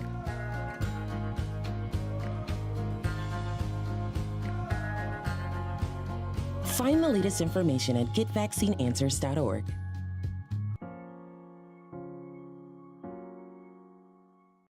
Pride and passion drives the Pennsylvania State Athletic Conference. From 55 NCAA championship teams, 294 individual national champs, and counting. Who's next? Make the PSAC yours. PSAC Proud is winning in athletics and in the classroom. Over 3,100 PSAC student athletes are honored as scholar athletes. It's a perfect mix of athletics and academics. It's time to make the PSAC yours. Welcome back here to Wild Things Park as we're in the top of the 9th inning after the Vulcans just had a grand slam home run there by number 27, Jacob McCaskey. And now starting for the Vulcans at top of the 9th inning is senior right-handed pitcher Richie Saragnese, and as well as plenty other player changes, I think, in every position out there on the field, but well-deserved game for all the main starters, able to take a little break before tomorrow's action against Salem. Yeah, we'll get those substitutions if the play goes to them, because there was a lot as Saragnese's first pitch is low. But like you said, it's good to see Coach Conte able to get some of his bench players in at least for a little bit of action in the field. Once again, that one catches the ground, so 2-0 here. Against Saragnese. Pitcher for the Vulcans, the senior. And Saragnese so far appeared in 3 games. That one catches foul just out of the reach of McCaskey. And sliding play there. So that'll be a leadoff double for Clarion. That might be the best hit ball they've hit all game. I believe McCaskey made a good effort down there, just bounced over his glove, and it was going to be a hard play. So yeah, I couldn't tell if that one bounced over the glove or hit his glove, and that's what made it. Yeah, I think it bounced over. He was in position, just like I said, that he was extended and got over his glove and got into left field corner. That's going to be a leadoff double. So Clarion attempting to do the unattemptable, fight back from 15 runs down in the bottom of the 9th. But hey, that's the one thing about baseball. There's no time limit, so stranger things have happened. But I'm thinking good thoughts here for the Vulcans. They've played a complete game, and they deserve this W today to go 4-3. Saragnese looking down, and once again another ball. So 4 balls so far here since coming into this one. And so if this result holds, California had 15 runs. They will move to 4-3 on the season. This game not counting in the conference standing. It's a non-conference game. Clarion will move to 0-4 and possibly 0-5 as they battle Millersville in the nightcap tonight here. As that ball was high and goes 3-0. So St. Geese has thrown 6 pitches and 5 in balls and 1 is a double. So need him to settle down a little bit here. Knowing you have a 15-run lead, just kind of pitch to contact and let your mates do the dirty work on the field. Sure is that one outside once again. It's a ball 4. And now 2 men on. As it looks as though it is number 7 maybe. It is definitely hard to tell. Now number 7 now. Will Constantine. Constantine coming back up. Will be in. Couldn't tell the number at first. Yeah, the numbers blue on blue is a little tough. I like it. Just a little tough to read. That one finds the middle right there for strike 1. And that's a good pitch. That's a good get-back pitch. You know, you struggled in the first 2 batters this inning. Just now you're ahead of the count, and there's so much. It goes so far to go ahead in the count. That one is just outside. 1-1. Yeah, there's less stress pitching ahead of the count than there is behind in the count.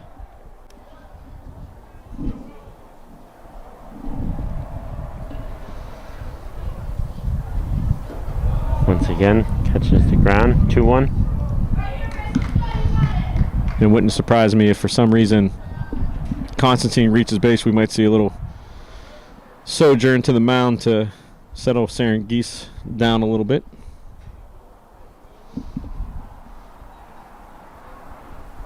And his pitches high, so 3-1 count now here. And honestly, sometimes it is kind of tough to come in with such a huge lead. But he's a senior. He's been there before, so.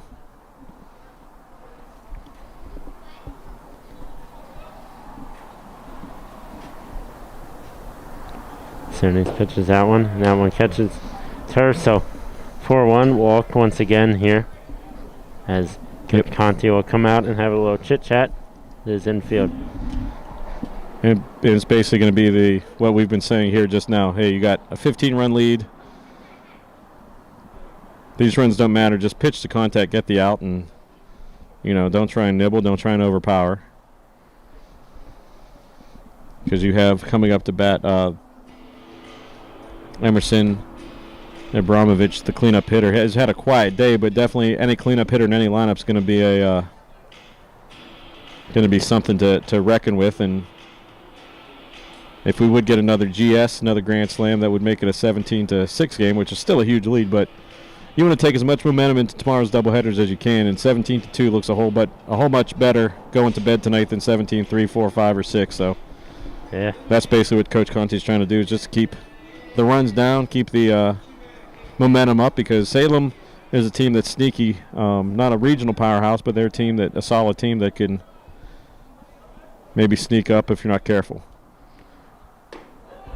Is that one found the strike zone? Strike 1 there. And it looks as though for the Vulcans, I think they're maybe getting somebody warm just in case for some reason something crazy happens. But yeah, that's the more let's get up, and hopefully you don't need a pitcher. Hopefully St. Geese can get an out here. And again, even if you trade a run for an out, the out is more important. As St. Geese, once again, he's trailed every batter that he's faced so far. 2-1 count here. Top of the 9th inning, 0 outs. Then one once again catches the turf. And nowhere to put him. 3-1.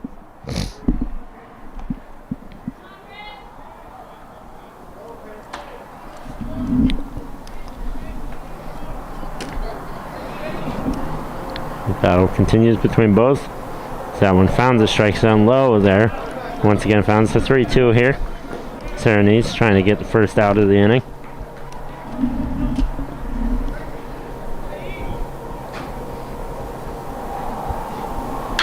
That one's hit out to left field, and that one was foul, though. That went foul by about 1.5 feet.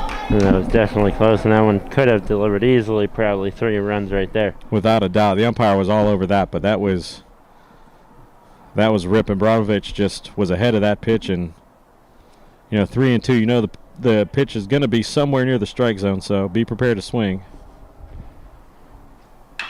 That one's ripped out in the gap once again. So now it's a 17-3 game here. Top of the 9th inning.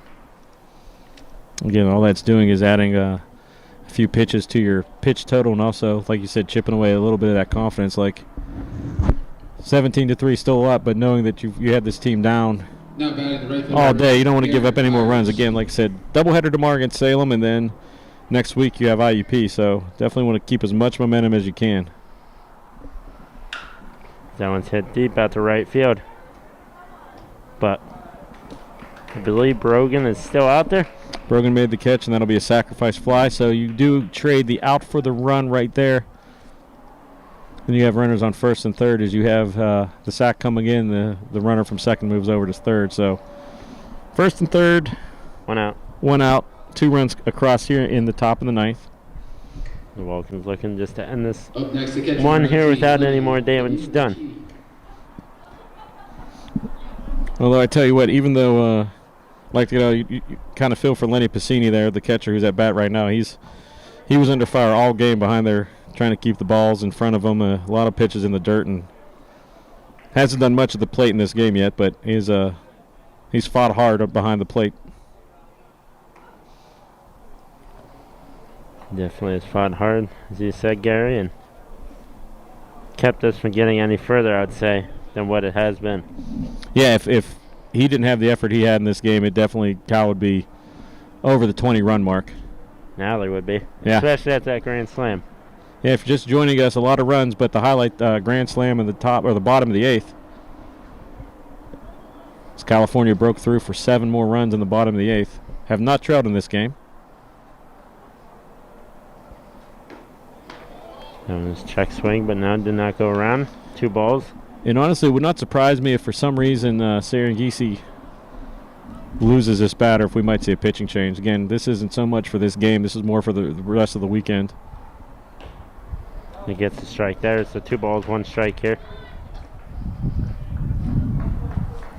It looks as though Jackson Miller, the freshman's out there warming up just in case they may need somebody.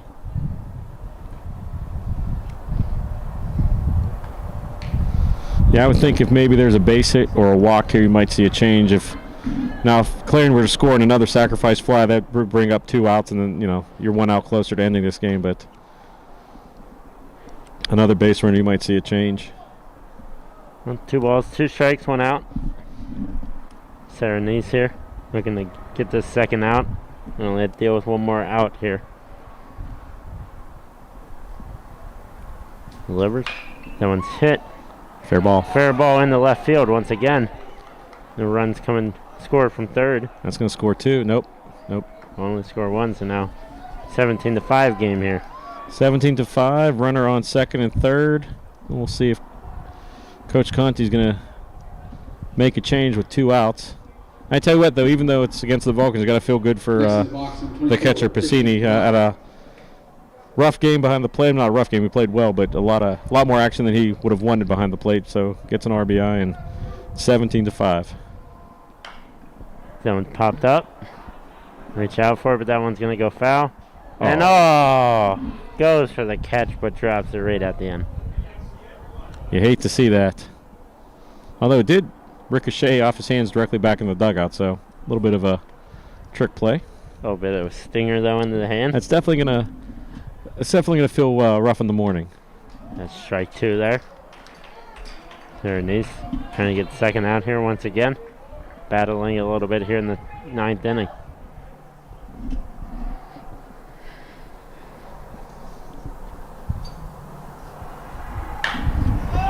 That one once again foul tipped, but into the stands.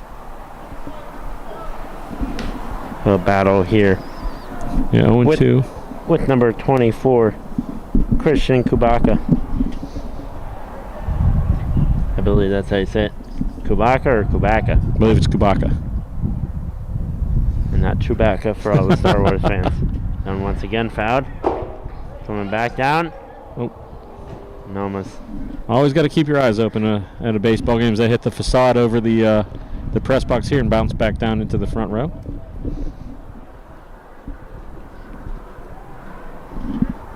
Still remember going back to a Giants game a long time ago. Caught a foul ball in the outfield. That's why you're not worried out here. You got No, the hands. I do. I was very excited to catch that foul ball at a Giants game.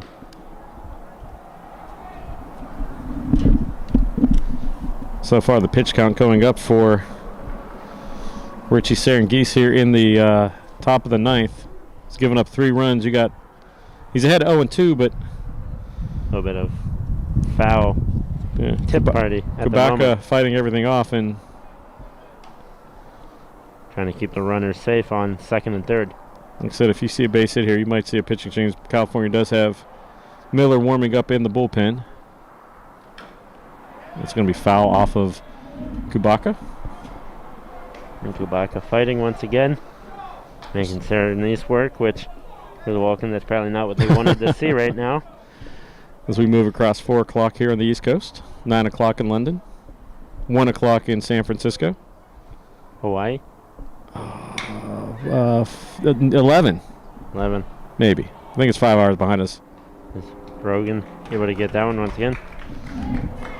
And no sacrifice. Good job by Brogan coming up and holding the runner at third. So that'll move it to 2 outs, and Serengis might be able to survive this inning. Rocky, top of the third, but coming in with a 15-run lead. Should be safe. Should be safe with 2 outs now. California 1 out away from going 4-3 on the young 2021 season.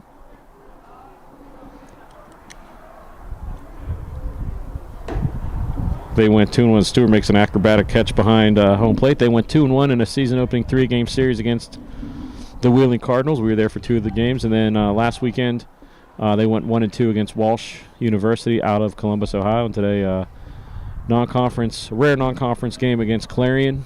And then a doubleheader tomorrow against the non-conference doubleheader against the Salem International. Well, not Salem. They used to be the Salem International Tigers, but now they're just the Salem Tigers. And then for all scores, updates, and standings more, go to calvulcans.com to find out up-to-date scheduling information and coverage information. That one once again low. So 3-0 here, 2 outs. Very quiet in the ballpark. Definitely got a little bit quieter. I think some fans may have left a little bit, getting a little tired of the sun. Yeah, I think whenever Cal got the Grand Slam. But I think even the 6th inning, is there was a timeout called. Saw some people leave after 6th. As I was going to say, that's a walk. There was no timeout granted, so ball 4. As this game is laboring into the final stretch here. Next up is center fielder number 1, Casey Sugart. Sugart now coming up. And now the problem here is you have the leadoff batters. Now I believe California is going to make a pitching change, and they will. Miller's going to come in. Coach Conti has seen enough. Definitely not the effort or the performance out of the senior today. Serengis trying to close it out with this 15-run lead, has given up 3 and has loaded the bases and been in trouble ever since he came into the game. So we'll see if the new pitcher for California will be able to close the door. Yes, so we'll be back with more Vulcans baseball. Only 1 out left here on CTV Sports 1.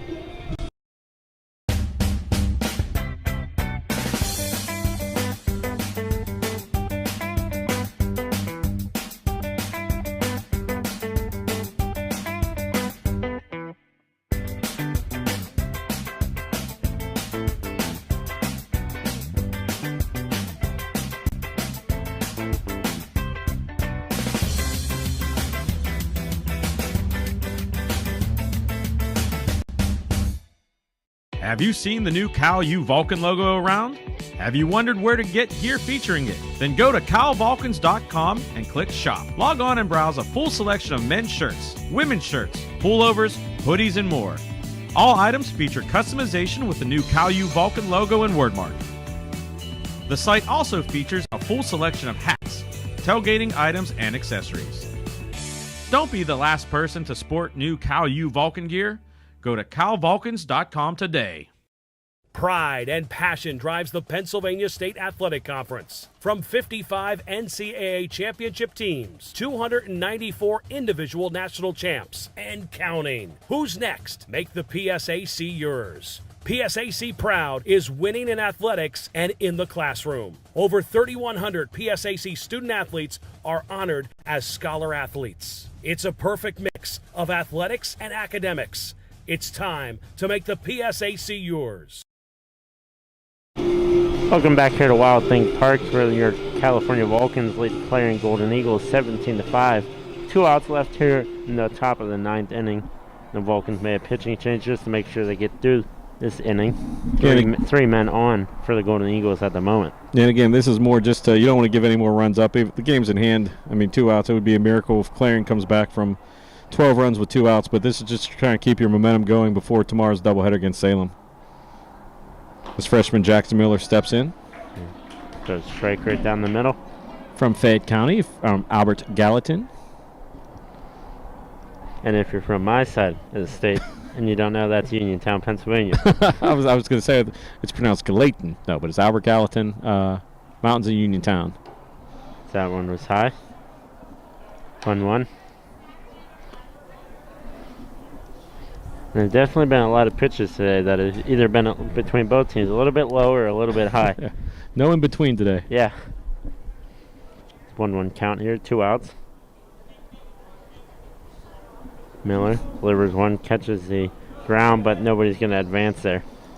Yeah, good job by Stewart to, even though it got by him a little bit, he did a good job of angling his upper body. Ball went down instead of skipping out, and that's what kept the runner at third. If he was more upright, it would skip further down the first base line, and that would have allowed all the runners to advance. So good job by Stewart behind the plate to field his position and keep the runner at third.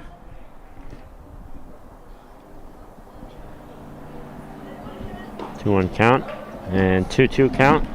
1 strike left here, possibly for your Vulcans to take the win. Still got to watch those. Sugart's the leadoff hitter for Clarion for a reason. Yeah. Usually those players will have a lot of contact, so.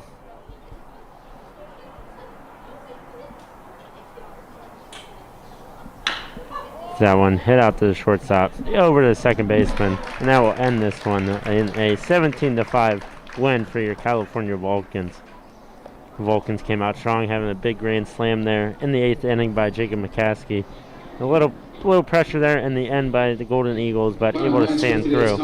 Yeah, overall good contest for the California Vulcans. So once again, the Vulcans are in action tomorrow against the Salem Tigers, and then this weekend they will be playing against IEP on Friday. We'll be here for that. So for most up-to-date information, go to calvulcans.com. Yeah, to wrap it up, for myself, Nolan Beislein, and Gary Smith being both producer and color analysis today. Have a great day, California, and we will see you on Friday for more Vulcans baseball.